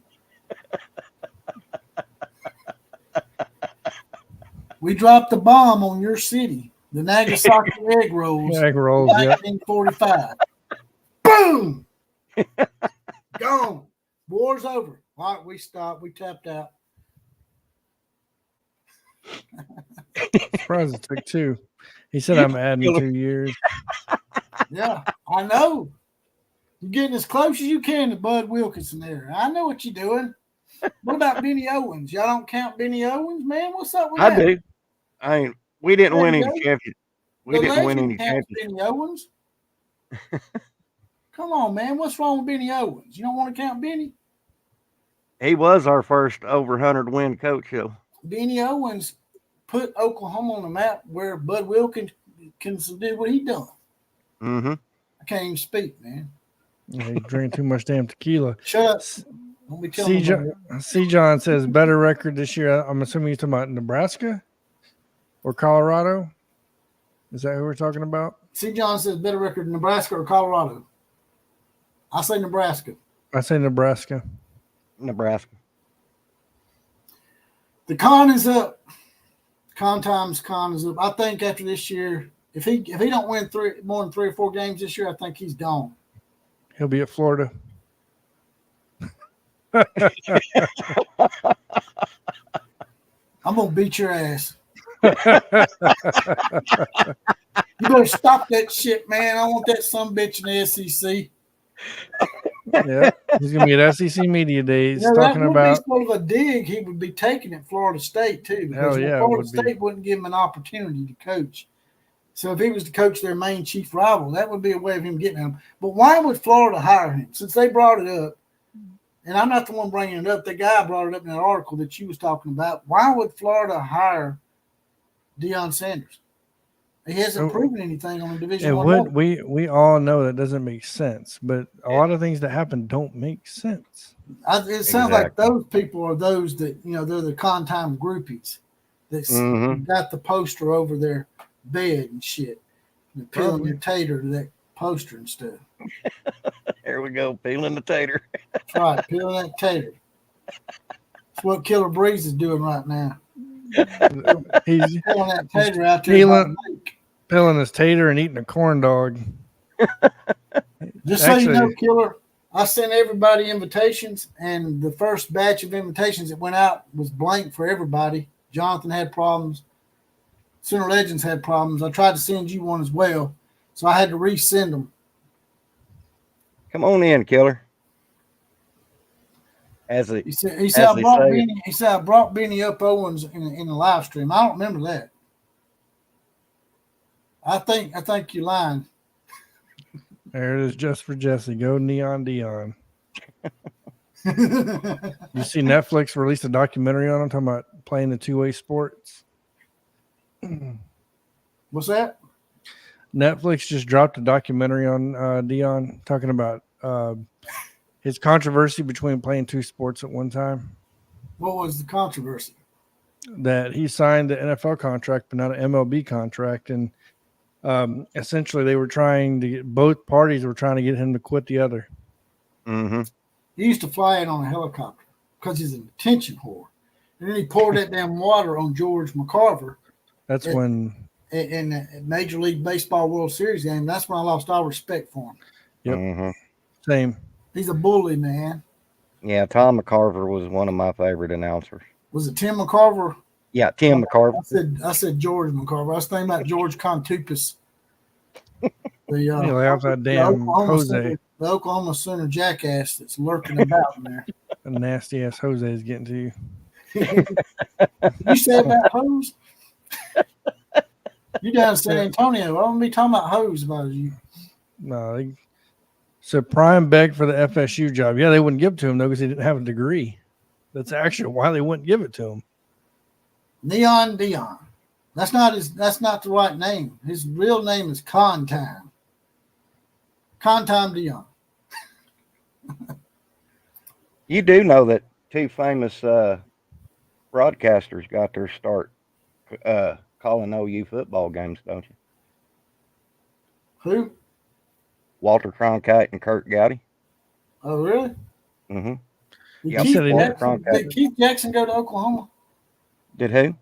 Keith Jackson. Not the Keith Jackson announcer, the Keith Jackson football player. I was doing that shit on purpose. I was waiting for you to say, no, he didn't. I'm like, you're a lie. He got me. I can't get one on the legend, boy. He knew it was for Keith Jackson's. Killer Bree said he never got an invite. I know. I sent a bunch to, and I'm not lying. Jonathan and Legend can vouch for me. Well, resend it to him then, you damn. I ain't saying nothing. Degenerate. Got lit. Damn degenerate. I'll end up turning off the podcast at this point. Y'all done got me drinking tonight. That's why you may need Killer on here. Me and Killer gonna have a match. We're gonna have one of those. Texas My grandfather knew Ben Owen. I always thought that was a pretty cool family history of mine, as Paul knowing Benny Owen. Got to meet Benny Owen one time too, or a couple of times for that matter. When Jesse got to meet me once. So Jesse got to meet me once or twice. What? You say? Don't worry about it. Don't worry about it. Turn your damn hearing aid up. Hey man, we can't help it. You're a youngin'. You got still wet behind the ears over there. Yeah, okay. How tall am I today? 7'7". Yeah, you look like Manute Bowl, except a little bit heavier. Oh God, that's a name I ain't heard never. Y'all remember Manute Bowl? Manute Bowl. Yeah, boy, he looked like a spaghetti noodle. Yeah. Jonathan's Manute Ebola. You're so stupid. Yeah, tequila's kicking in now, I can tell. That's right. My face makes my face turn red, man. I look like fucking Rudolph the Red-Nosed Cowboy. No, you do that already. John Ritchie says he needs whatever I was on a few months back. We need to make it a party. Hell yeah. What'd you say?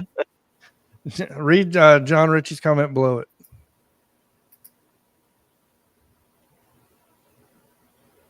Yes, we all need to get together. We got a party somewhere in between somewhere.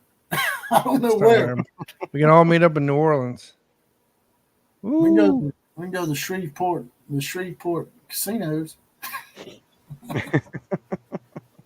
That's been the only thing to go see in Shreveport, other than that tent that the LSU fans let me in. We can go to Mobile and get drunk and hop on the USS Alabama. Oh, yeah. Hell yeah. We go down there to the Floribama at Orange Beach. We can't get arrested. Oh, man. Just keep me away from Goldschlager. And just so y'all know, I didn't make that shit up. Killer Breeze backs me up on Jonathan being on the shrooms 4 times over. It was one time, and it's like, you're never going to let me live it down. All it took, man. It's etched in my memory forever. It's pretty epic, actually. I actually like you on shrooms. You laughed at everything I said. I did. I was out of it, bro. And you didn't give me hell either. You agreed with everything. Did I? Yeah. And you was actually giving everybody else hell. And I was like, I like this. Oh, gosh. Yeah, I can never do that shit again then. What was that on Young Guns? We're in the spirit world, asshole. He can't see us. Oh, God, he's riding that damn horse. He's riding that horse backwards. Yeah. He's like, why ain't they killing us? Because we're in the spirit Oh. world, asshole. They can't see us. Did you see the size of that chicken? You see the size of that chicken out there? C. John says better record Nebraska or I'm assuming Nebraska or Mississippi State. Well, Nebraska. They play in the SEC. They got Mississippi State's got a first-year coach. They don't have much of a chance. No, they don't. What the hell is it with all them damn cowbells at Mississippi State? And I don't know, man. They made that shit a find penalty, out. and they never call it. They never call the penalty, man. They need to throw the flag. If they're going to throw a flag for horns down, they need to throw a flag on that bell shit. They don't need to throw a flag on either one of them. Is what needs to happen. You're right. I know. Yeah, I am. Man, horns down is part of our tradition. I'm gonna get you.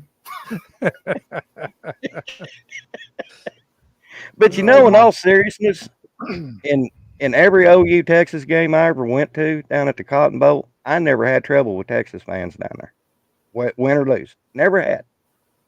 It's a big party once the game's over and you go out to the state fair. Party time. And I've never partied in Dallas, but I'd like to. Oh God, it's Harry Hines Boulevard, Commerce. All good God, take your pick. I would definitely like to go see the Red River Rivalry. That's a bucket list for me. They got plenty. Oh of yeah, it's. Have you ever been to one? Have you ever been to Red River Rivalry, Mike? Game? Yeah. I've been to the Cotton Bowl too. Let's see, I went. Me and Daddy and Mama went in '84. We went in '85, and then we went in 2000. During that butt kicking, cold, rainy, but I didn't give a shit. Oh, you kicked shit out of Texas, 63-14. Yeah, it's not even. It's that. It is loud. It is loud. It is loud. And it's annoying. It is super. It is loud, but it's a little overstated because here's what happens. Mississippi State's so bad, so by the second quarter, those cowbells are gone. They're gone. They all done left and went back to Jackson, Mississippi, or whatever shithole city in Mississippi they go to. Yeah. Because Alabama just comes in there with that elbow and they're like, shut the hell up. There ain't nothing. Starkville is fucking secluded. Starkville bad, man. It looks it is. From 1960. Like, it's horrible. I wasn't even alive in 1960. Like, it's got to be one of the worst games. Like, literally, if you're gonna travel to a game, if you go to Starksville in your car, you feel like that you jump. If you go to Starksville in your car, man, you feel like you jumped in the DeLorean. Yes. And it looks like your city in the 1960s. It's pre-segregation. It's definitely pre-segregation. Like, it looks like Children of the Corn. Have you ever seen that movie? Children of the Corn? Oh God, I hate that movie. Except there's no corn. Just a bunch of damn cows and shit.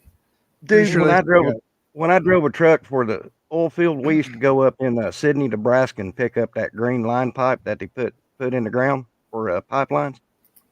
And it was an abandoned Air Force base where they'd load us up at. Out in the middle of a freaking cornfield, and we called it Children of the Corn. And the first time I went up there, I could not sleep.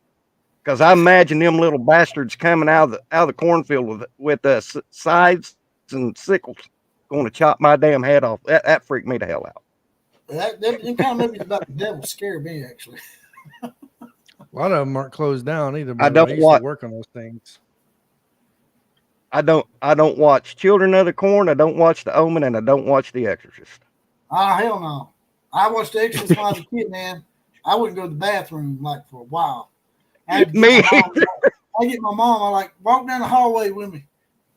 I bet you would. That when I went and seen Halloween, man, that's like I conned my aunt into taking me because she didn't know. She thought it was a children's movie. I lied to her, told her it was. Wish I hadn't done that shit. I had nightmares about Michael Myers forever. Oh God, where my bedroom was after I watched The Exorcist, you'd come out of my room and turn right out of my room, and Mom and Daddy's bedroom was 2 doors down. Well, the hot water heater was right behind the wall of my room, and that sucker went off, and I don't remember hitting the floor. I was in Mom and Dad's bed. I ain't sleeping in there. Devil's after me. I watched that movie Damien, man. I used to think, man, what if I got 666 on my fucking head like Oh him? my gosh. Oh God. I'm the spawn of the devil. I can't look at a Rottweiler the same way either. Was it Hellraiser? Jonathan looked like the Exorcist. His head was spinning around when he's doing them shrooms.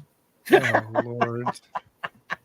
He was like the funny Exorcist. He was like Maybe yours was to me, but I don't think it'd be the other way around. he was digging so hard his head was turned around. Yeah, you talking about Hellraiser with that dude that had the pins in his Yeah. face? Oh my Yep. God. Y'all ever seen The Conjuring? Oh Yeah. That damn woman's underneath that damn house. He started digging, pull the boards up. I'm like, don't pull that board up. Hell's wrong with you, man? That's not your wife anymore. And something else that the legend don't watch is shows about evil dolls like Annabelle. Not happening today. Center Texas agrees. The Red River Rivalry is a bucket list game, man. I bet there's a lot of Texas and Oklahoma fans that's never been either. So for me to think I can get a ticket is probably not going to happen, right?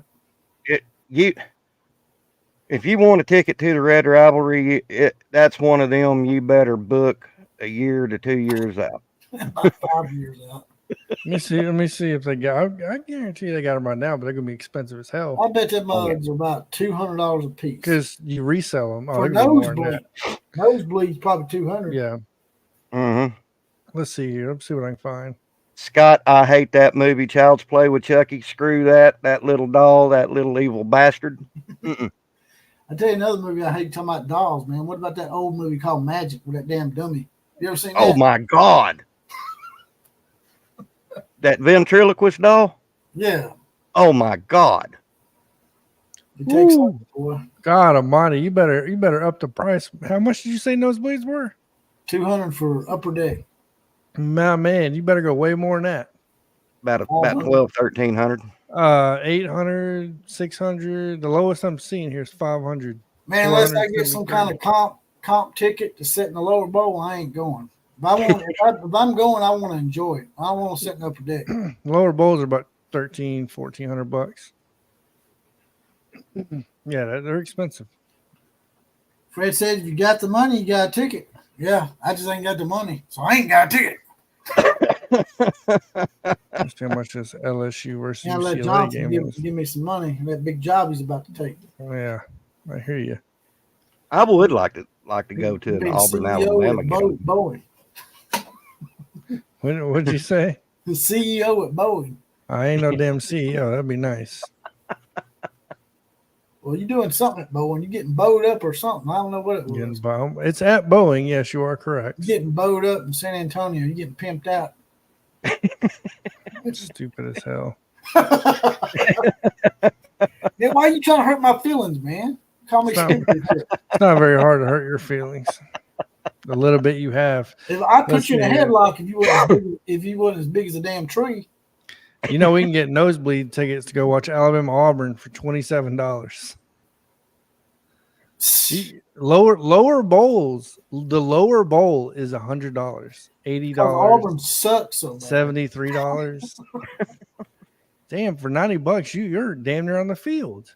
It's called Auburn sucks, man. They 6-6 last year. $34 for lower bowl seats. Well, Oklahoma wasn't that much greater. That Red River rivalry, I have to admit it, but it means a lot more than the Iron Bowl.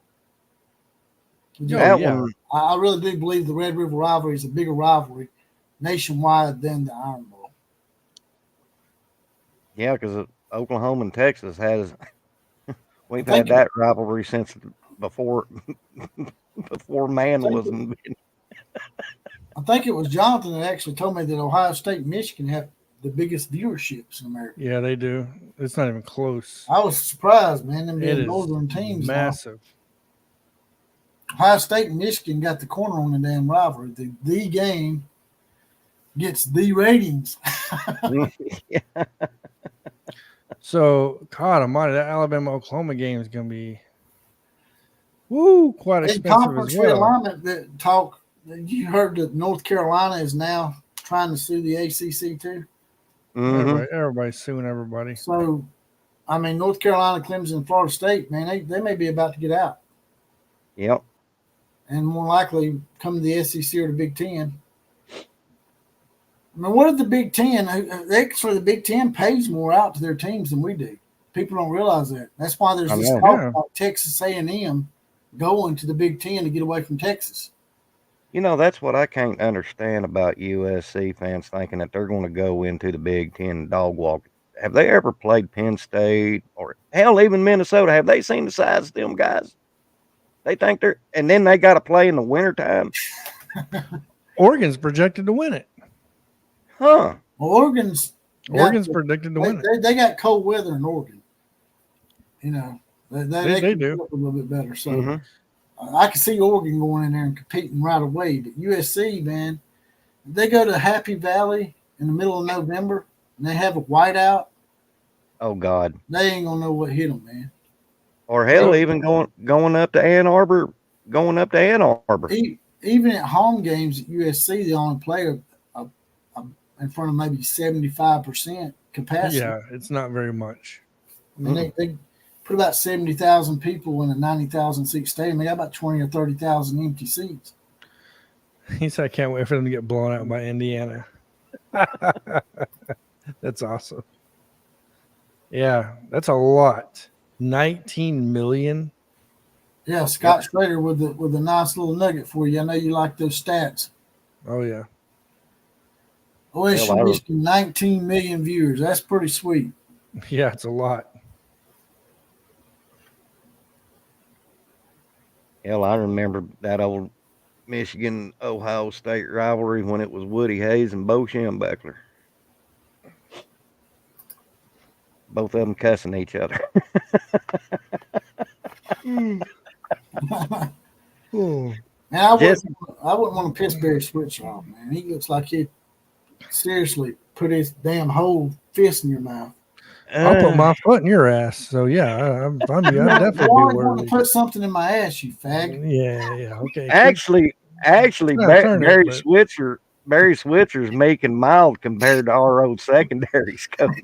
Really? Oh yeah, Bobby Proctor. Bobby Proctor was the tough. He scared Barry Switzer. That's no joke. Don't just get fooled. Somebody, I tell you what, Mike Gundy's scared of Brian Bosworth. That ain't no shit. Boz told him to meet him at the 50-yard line. Yeah. 1989M says, any thoughts if you think the Big Ten will choose to change its name? Let's be honest, the era of Midwest-based Big Ten is over. They'll change their name. I don't think they will. I think they might change it, but I think the Big 12 needs to change their name because the Big Ten had that name first. Yeah, I think they all need to change it. It's too similar, man. It's just like the ACC and the AAC. I'm like, what the hell, man? Like, I don't know if Appalachian State's playing in North Carolina's league or not. Well, I guarantee it. You know, moderate fans that don't really follow it, man, you don't know. A&M probably doesn't want to see them. Big Ten might need to change its name to the Big 20, but they don't need to take the Big out because they had it first. That's right. Just call it the Big. The Big 8 merged with Southwest Conference, made the Big 12. I missed the old Big 8. They should have called it the Big Southwest or some shit, man. Yeah. A number. God, I tell you what, them old Big 8 days was a hell. That was fun. I miss those days.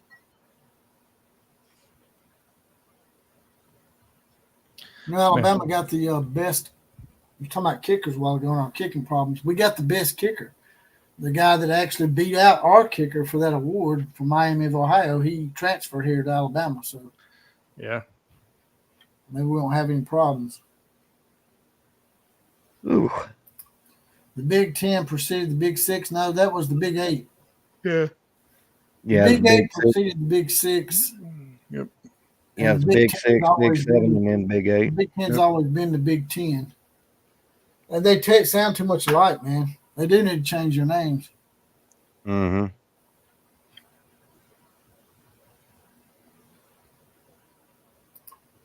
App State's in Boone, North Carolina. Yep. Have you ever seen a game when Appalachian State upset somebody, man? They'll go down the middle of the town down there with the damn Oh, yeah. shit. Ask A&M. Ask Michigan. Yeah. A&M. Sorry, 1989 He's a Michigan guy. Damn A&M's male cheerleaders were mocking them at midnight, Yeah. doing the midnight howl or whatever the hell that shit's called. Well, that's what they get for not having female cheerleaders. If I remember right, when App State upset Michigan, didn't that game put Lloyd Carter on a hot seat? It sure did. That's I what don't I give a thought. shit who you were. You were going to be on the hot seat. They were ranked in the top 5. They were in Yeah. the top 5 at the beginning Yes. of the season. Now, they did end up going to a bowl game and beating Florida, but he still lost his job. There ain't no racing that shit. That's something what the old phrase of something Ajax can't take off. Yeah, Now, you can't I lose was that. watching that game. Me and Daddy was watching that game when Woody Hayes slapped that Clemson player and got fired from Ohio State. If y'all have heard that story, No. Woody Hayes he's a prick. Yeah, Clemson. He caught a pass. He went out of bounds on the sideline on Ohio State. Woody Hayes picks him up and slaps the shit out of him on national television. You talking about Ohio State and Clemson? Yeah, Ohio State. Yeah, And Clemson. he punched that player for sure. Yeah, Mm-hmm. that ain't a Damn. problem. And Ohio State and Oklahoma got a little bit of history together. Oh yes, Planting the we flag do. and everything else. Yeah.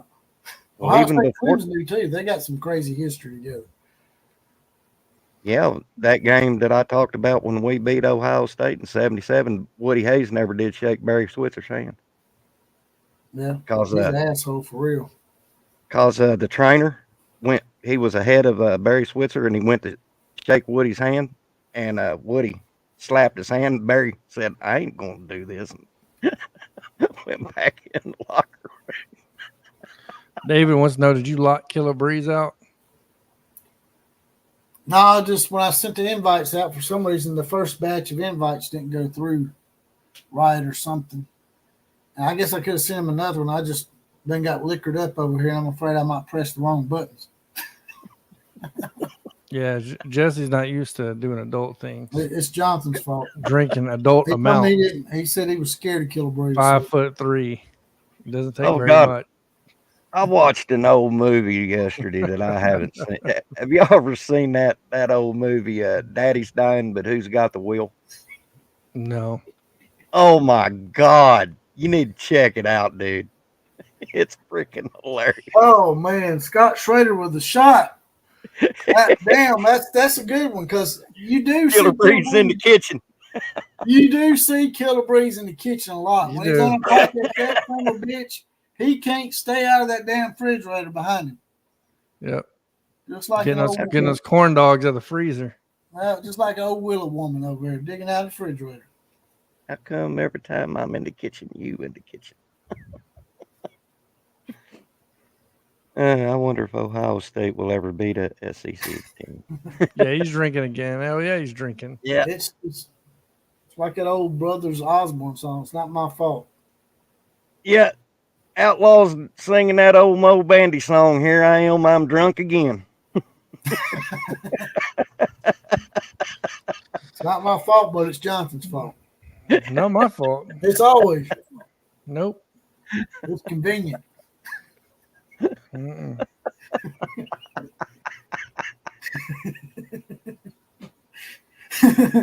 He's laughing. That's his nervous laugh. He knows I'm gonna slap the shit out of him. That's my you got it wrong. That's my drunk laugh. Nah, that's your nervous laugh. It's not. Oh, Jonathan, I'm glad you're back on YouTube, man. I gave you a subscribe, by the way. Thank you. Yeah, I'm Hey, slowly I'll working give my way y'all back into it. information real quick. Give your channel information. You can find me at Sooner Legend on YouTube at Sooner Legends Podcast, or you can find me at Twitter at Okie Cowboy 1969. Jonathan, with college football with Jonathan Lewis. I've been drinking a little bit. Blech. When That's his nervous stutter. When me and Jesse was making one of my first videos when I was getting back to it, it's been over a year, right? So I made a video. I couldn't get the damn intro because I couldn't remember my podcast name half the time. I was like, my damn name's in it. But you get such in the habit of doing it, then you get out of that habit and go back into it. It's just like feels impossible. He didn't reach to the screen and give it to me. He just told me to do it. He's like, man, you need to get liquored up before you get on there. No, I didn't know he was even drinking. It surprised me though. He hit me up. He's like, hey, do a late night podcast or a live stream. It was actually pretty much, it was pretty cooking there for a little bit. We got up to 30. Really? One time. I think we run them off when me and Mike started scaring the shit out of them, talking about children in the corn.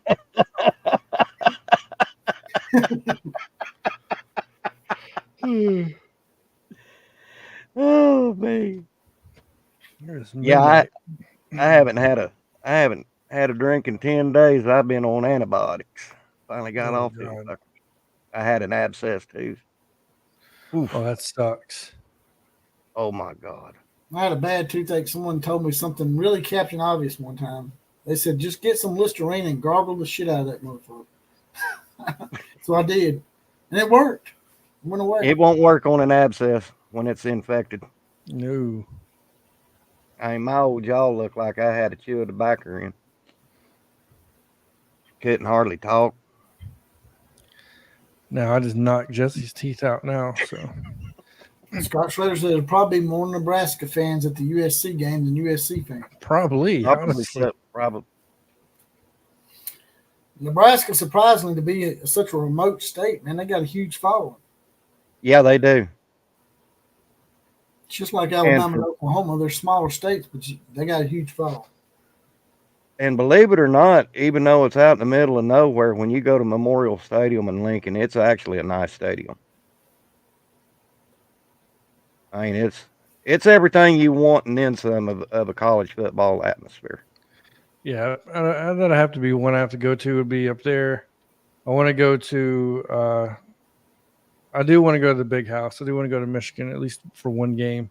I'd love to go to a whiteout. I want to see a whiteout at Penn State. I think that shit looks so cool. Mm-hmm. You just want to go see Sandusky in the showers.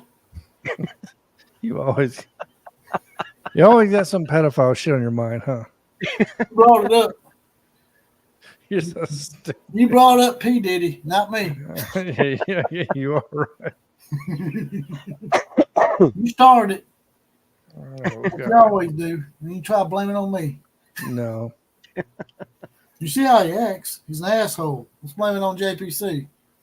I am not. I'm one of the nicest people out there, bro. I know. You blame it on me because everybody thinks I'm an asshole. That is true. It's so funny because he gets everybody riled up, not knowing I'm behind the scenes, just stirring the pot. See? He just admitted to it. Y'all heard him. I'm going to make sure I clip that shit and put it as a short.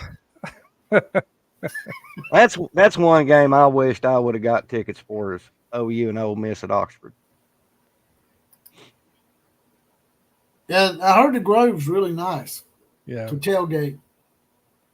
I've never been. I had tickets to it one time, and I didn't want to go because we were playing another Manning.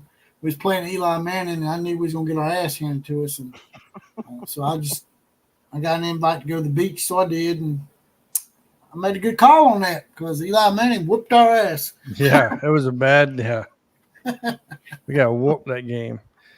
David, yeah, I saw that one. Did you see the damn tornado going through the middle of downtown Houston? Yeah. right down the road from me. Well, I'm in San Antonio. It's about 3 hours from here. But yeah, that was some wild. wild shit going on. Now, you didn't go back and Google the 2011 tornado in Tuscaloosa. It was headed Well, right for Bryant Denny. clearly. I mean, I you know can see that's Bryant horrible. Denny and the tornado. It looked like they were right next to each other, but they weren't. I thought it was going to hit the damn hospital. It nearly did. It was within, I think, 100 yards of the hospital. It cracked the windows. Yeah. It was pretty close. Unfortunately, I think the one in Joplin did hit the hospital. It did. With all the technology they got, you'd think they could invent something to get rid of those tornadoes. How the hell You you would think. know what? Jesse, I'm not going to get started on here. I'm serious. I'm being for real. I mean, with all the technology. Get rid of weather? You're going to get rid of weather. Yeah, I mean, with the technology you got. You've been drinking too damn much. They got AI and shit now where they can just make a fake Jonathan on here if they wanted to. You can never make a fake me. Ever. Right. You're a fucking virus. You kill this whole goddamn show.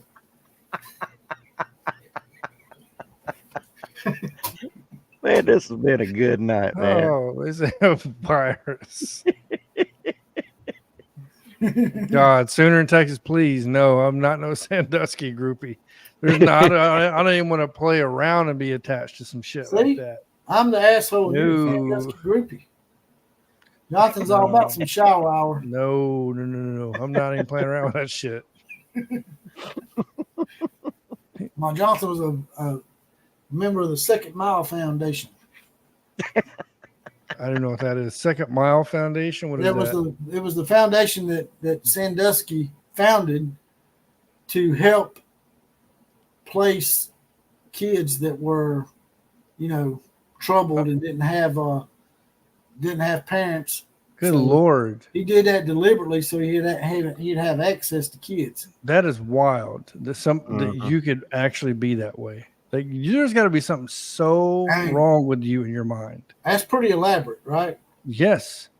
Like that goes beyond words, yeah. Yeah, that Barnesdall tornado. Fred Bagley said he's leaving. He said, F you. Well, go ahead and give us a good comment, Fred, real quick before you leave. Don't leave on that note, man. Yeah. Come on. Hey, Come on, look, Fred. man. You got that Don't go badge too, nowhere. man. You got that badge. You've been deputized. Give us a comment, Fred Bagley. I know. It's hard for me to see all the comments. Y'all can click on that little money dollar sign down there for. Oh, look at the money ball sign. That's what he just hit puberty. Was that? He just You don't start your best, shroom boy. It's all you got. All Bring right, it on. Papa Smurf over in that Bring damn it mushroom on. house.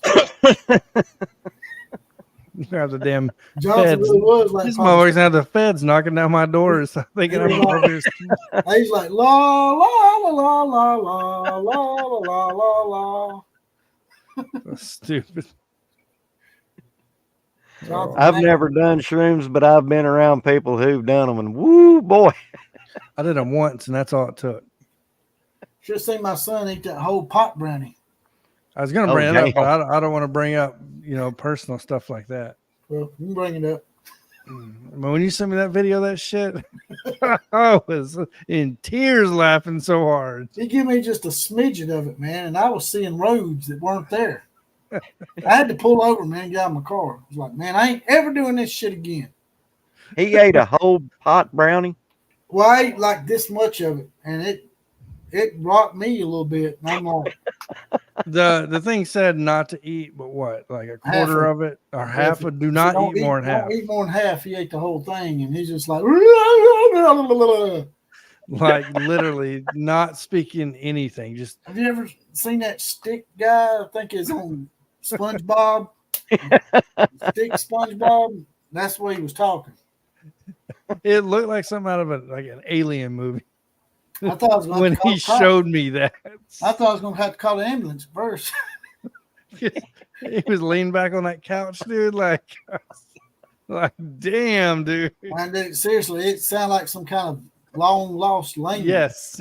It's like some kind of shit from the Egyptian days, some kind of Pharaoh shit coming out of his mouth. You ever heard of that singer Ray Wiley Hubbard? Who? Ray Wiley Hubbard. He's a Texas singer. No. I've heard of L. Ron Hubbard. Oh God. He said one time in Rolling Stone magazine, he said, "No, I don't like cocaine. I just like the way it smells." Oh my Lord. Oh, we're always paying attention, Fred. It's hard sometimes, but I have to put up with Jonathan. It distracts me a little bit. I don't even know what it's like to be high, to be honest, fellas. I've never smoked a joint. I don't mess with that stuff, man, because every time I smoke marijuana, makes my heart speed up. I don't know what the deal is, man. It just makes you feel like I'm having a heart attack. All the guys I've been around that smokes it, it smells like they're smoking alfalfa. I just don't like the smell of it. Yeah, I can't do it anyway. I just can't do it. Jimmy Satterfield said he ate a marijuana and he slept for 2 days. Surprised your son didn't sleep for 2 days after that. I was surprised he didn't sleep permanently. I was going to be putting him in a casket somewhere where he was at, man. And he seriously was, man. He's like, when I saw that video, I literally thought there was something wrong with his sound because of the noises he was making. Yeah, I was like, man, it's ungodly. It's like that Conjuring when she's making all that racket under them damn boards down there, Mike. Oh my God. It's like it was one of them Conjurings coming up. I said, damn, y'all are something liberal, Austin hippie? Nah. No.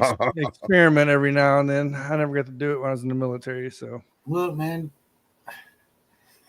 I don't think Willie Nelson is a liberal, is he? He smoked a lot of weed. No, he smoked a lot of weed. Yeah, Toby Keith wrote a song about it. I'll never smoke weed with Willie again. Apparently he has some good stuff. Yeah, I bet. Fred said he's stoned right now, but it's medicinal only. Medicinal, yeah. You know, my brother. I don't believe you, Fred. I think you just want to smoke some weed. My brother, with his health issues, he's on medicinal marijuana, and it helps him out. It really does. Does it for real? He won't smoke a full joint, so to speak. He'll take maybe 2 or 3 puffs, put it out. A few hours later, take another 2 or 3 puffs, put it out. But it helps him. It really does. Legends alfalfa smells like. It's when I said when somebody's smoking pot, it smells like alfalfa. Yeah. It's that Chinese that shit does. It smells. Yeah, man, it smells bad. I don't remember it smelling like that when I was growing up, man. They putting some messed up shit in it or something. Probably that fentanyl. They're putting that shit now. Having that shit on you can kill you. I don't see how them dudes back in the 70s and 80s, they would take their marijuana and dip it in aviation fuel. They called it whack and smoke it. I'm like, good Lord. Fuck. What? Yeah, they was taking their marijuana cigarettes and dipping it in aviation fuel, and some of them was even lacing their pot with PCP. Man, don't be giving Jonathan no ideas. He works in aviation. He's gonna be flying for real now. No, that's why I'm done with that. Look, I tried shrooms. You know what I mean? I tried the stuff I want to try. I'm done now. Damn, dipping the shit in aviation fuel. Never heard of that. Yeah. I don't know if it was all over. It was real big in Oklahoma back in the day. I mean, you can smell the shit like for blocks out here on campus, man. Oh yeah, awful, man. It smells like a dead skunk. Like a skunk done squirt that tail and took a shit at the same time. Smells like the but I agree with Fred that using medicinal pot is better than pills. What'd you say, Jonathan? So it smells like the back of your neck then? You've been smelling the back of my neck. No, Kathy just told I me. ain't spending the night at your house anymore.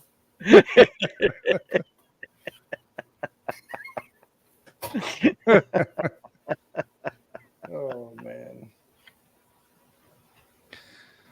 Oh, You're Right, lucky brother. I Y'all didn't about get up. ready to get up out of here? We're at 2 hours. Y'all want to keep going, or y'all want to call? I in? need to get out of here, Jesse. It's at 12:21, and I'm sitting here yawning, and I think I'm going to go fishing tomorrow. All right, brother. Well, I appreciate you brother. taking the time to come on here. Hey, anytime, Jesse. You It got was me. nice talking to you. Nice talking to you too, Jonathan. I appreciate y'all having me on, guys. Give us your channel information once again before you leave. Yes, I sure will, Jesse. You can find me on YouTube at Sooner Legends Podcast, where I discuss everything from the newest to the historical stuff, or as JPC like to says, if you want story time, I'm your guy. And you can find me on Twitter at Okie Cowboy 1969. Yep, he'll even tell y'all the games before 1945 counted. Oh my Lord. How's that for story time, bitches? Big Orange Ball just got on here.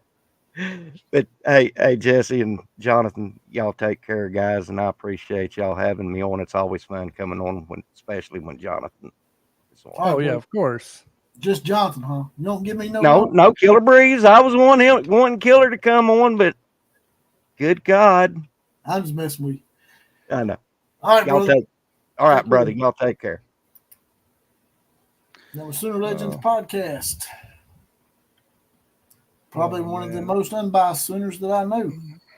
Really? Unlike Killer Breeze, who don't want to count games before 1947 now. Oh my, you're they never keep gonna let that go. shit up, man. They went from 45 to 47 now. Tomorrow it's going to be 1951. When did Bud Wilkinson start coaching? I was about to say, we need to figure out the year he started coaching. It's whenever Bud Wilkinson started is when it counts.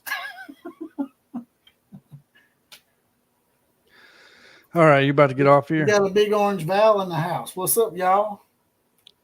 Not much, man. We're just in here debating on whether Tennessee was going to be able to beat Vanderbilt this year. Oh, my Lord. That would be funny now. Texas's first SEC road game, and they lose to Nashville to Vanderbilt. But you see that maybe happening? There you go. Bud started coaching in 1947. What? That's why he moved it up to 1947. That's why he moved it. Yep. I see what you did.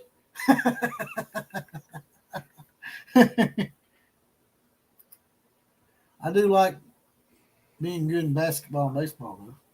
As an Alabama fan, I'm enjoying this new basketball era we have under Nate Oates. Yeah. Y'all probably ain't gonna be winning football anytime soon.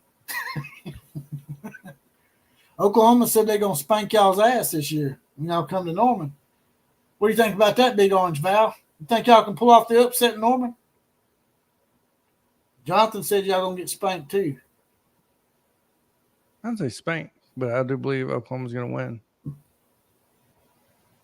Well, I mean, he said he's gonna beat them by 20 or something like that. No, I did not. You're so stupid. Lying. You lie on me all the time. My turn. Yeah, you're right. You're right. All right, I'm gonna get off here. Them lady vowels or something else. They ain't been something else in a while. I haven't seen the lady vowels in the Final Four in quite a long time. It's gonna get out of here, brother. Yeah, y'all have a good night. Thanks for everybody getting on. Make sure to check out College Football, Jonathan Lewis, all that good stuff. Other than that, make sure to see you guys next live stream. This is pretty fun. The late night live stream was actually something we should probably do more often. So yeah, it felt really good. It felt right. Yeah, I bet it did. Anyways. First, all right. To get Jonathan 5 new subscribers gets a batch of mushrooms from San Antonio. Oh my gosh, you stupid. All right, have a good night. Night, John, Fred Bagley, all you guys. All right, brother. And that was the podcaster formerly known as Jonathan Lewis, now Jonathan Lewis again. He's college football with Jonathan Lewis for a third time. So he's back again. So which one of y'all going to buy me a ticket to Norman? I want to come to Norman and witness Alabama play in Norman for the first time since, what was it, 2002? We've only played Norman once, and y'all beat us. Y'all were up on us pretty big at halftime. I think it was like 23-3 or something. Alabama came back and made it a game, gave y'all a little bit of a scare, but still lost. But I really, really would like to go to that game. I'm just going to have to try to make it so.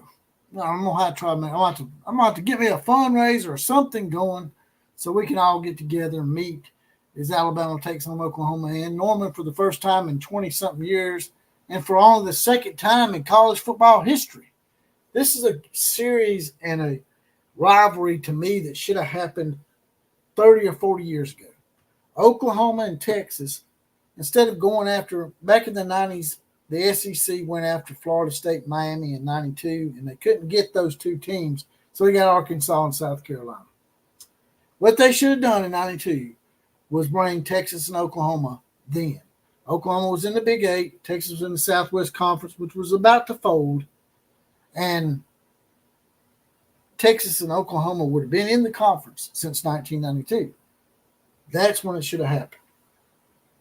Because Alabama playing Oklahoma, Alabama playing Texas, Tennessee playing Oklahoma, LSU playing Oklahoma, LSU playing Texas, Florida. Well, Florida's a little reach. That's a little bit far. But all those games should have been played more often throughout college football history. And now we're going to get what we deserve as college football fans.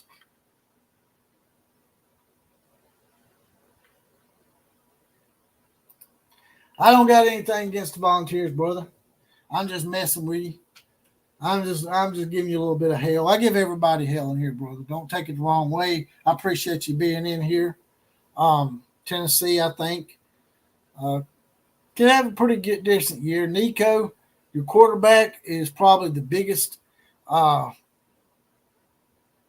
thing that could probably propel you to a very good season.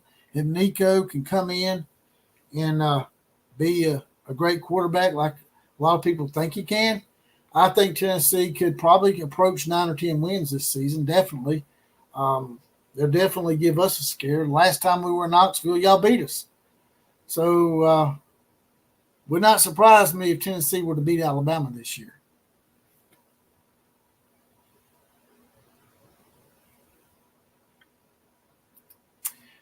Yeah, it's all love. I like messing with people too, just like you. Big Val, if you don't mind, brother, hit that subscribe button if you haven't already. Also, you could be in the Outlaw Posse like Fred Bagley. We got numerous people up in here that's in the posse. They've all left now because they thought we was fixing to shut down because the two guests left. But if you want to get your badge like Fred Bagley and be a random full horseman shout out on the actual podcast, it's just $2.99 a month, 75 cents a week. You hit the join button. It's over next to subscribe button. Two different things. Subscribing is actually free. And you'll be in the Outlaw Posse. You'll get your random full horseman shout out on the podcast, like I just said, as well as possible be the comment of the day on the podcast. You'll get that badge like Fred Bagley. All right, brother, I appreciate that. Scott Schrader thinks it's Nico time for the Big Orange. A lot of people see Tennessee trending upward, much to my chagrin, because I'm an Alabama fan. I'll be honest with you. I don't want to see Tennessee. I don't want to see Tennessee win. But I think they're on an upward trajectory. I'm trying to say words that are way too big for me right now. Had a few shots of tequila, and once I start getting shots of tequila, those words that are longer than maybe 3 syllables, I get brain sprain and my tongue gets a little jacked up. So, all right, brother. All right, well, And John Ritchie makes a good point. You guys beat us last time we faced y'all. We need payback. Actually, John, y'all don't need payback, man. Y'all don't need payback, man. It's good. We're good, man. You ain't got to pay us back. You ain't got to pay us back, John. Come on, man.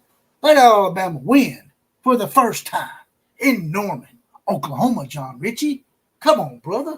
You can't let us win just one time in Norman? Come on, man. Damn.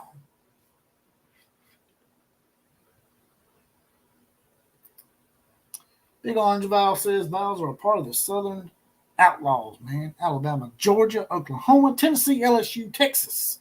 Woo! Damn right, man. Damn right. We all outlaws in the South, baby. That's true. SEC, definitely. Without a shadow of a doubt. And that's why Texas and Oklahoma came. Because they got tired of carrying Baylor. Baylor's good every once in a while.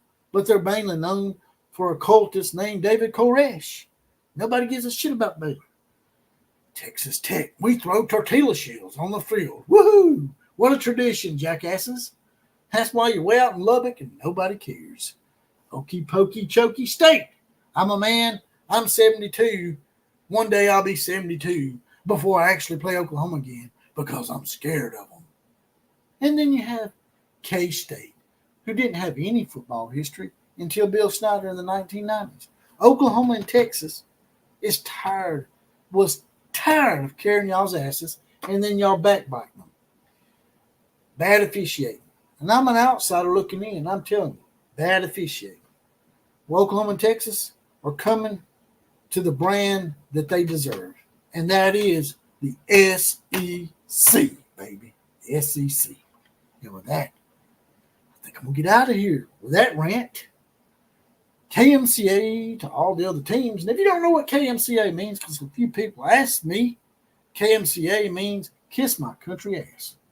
KMCA to all the other teams. Class is now officially, by the way, Fred Bagley is the man. He stayed here the whole time. Class is now dismissed.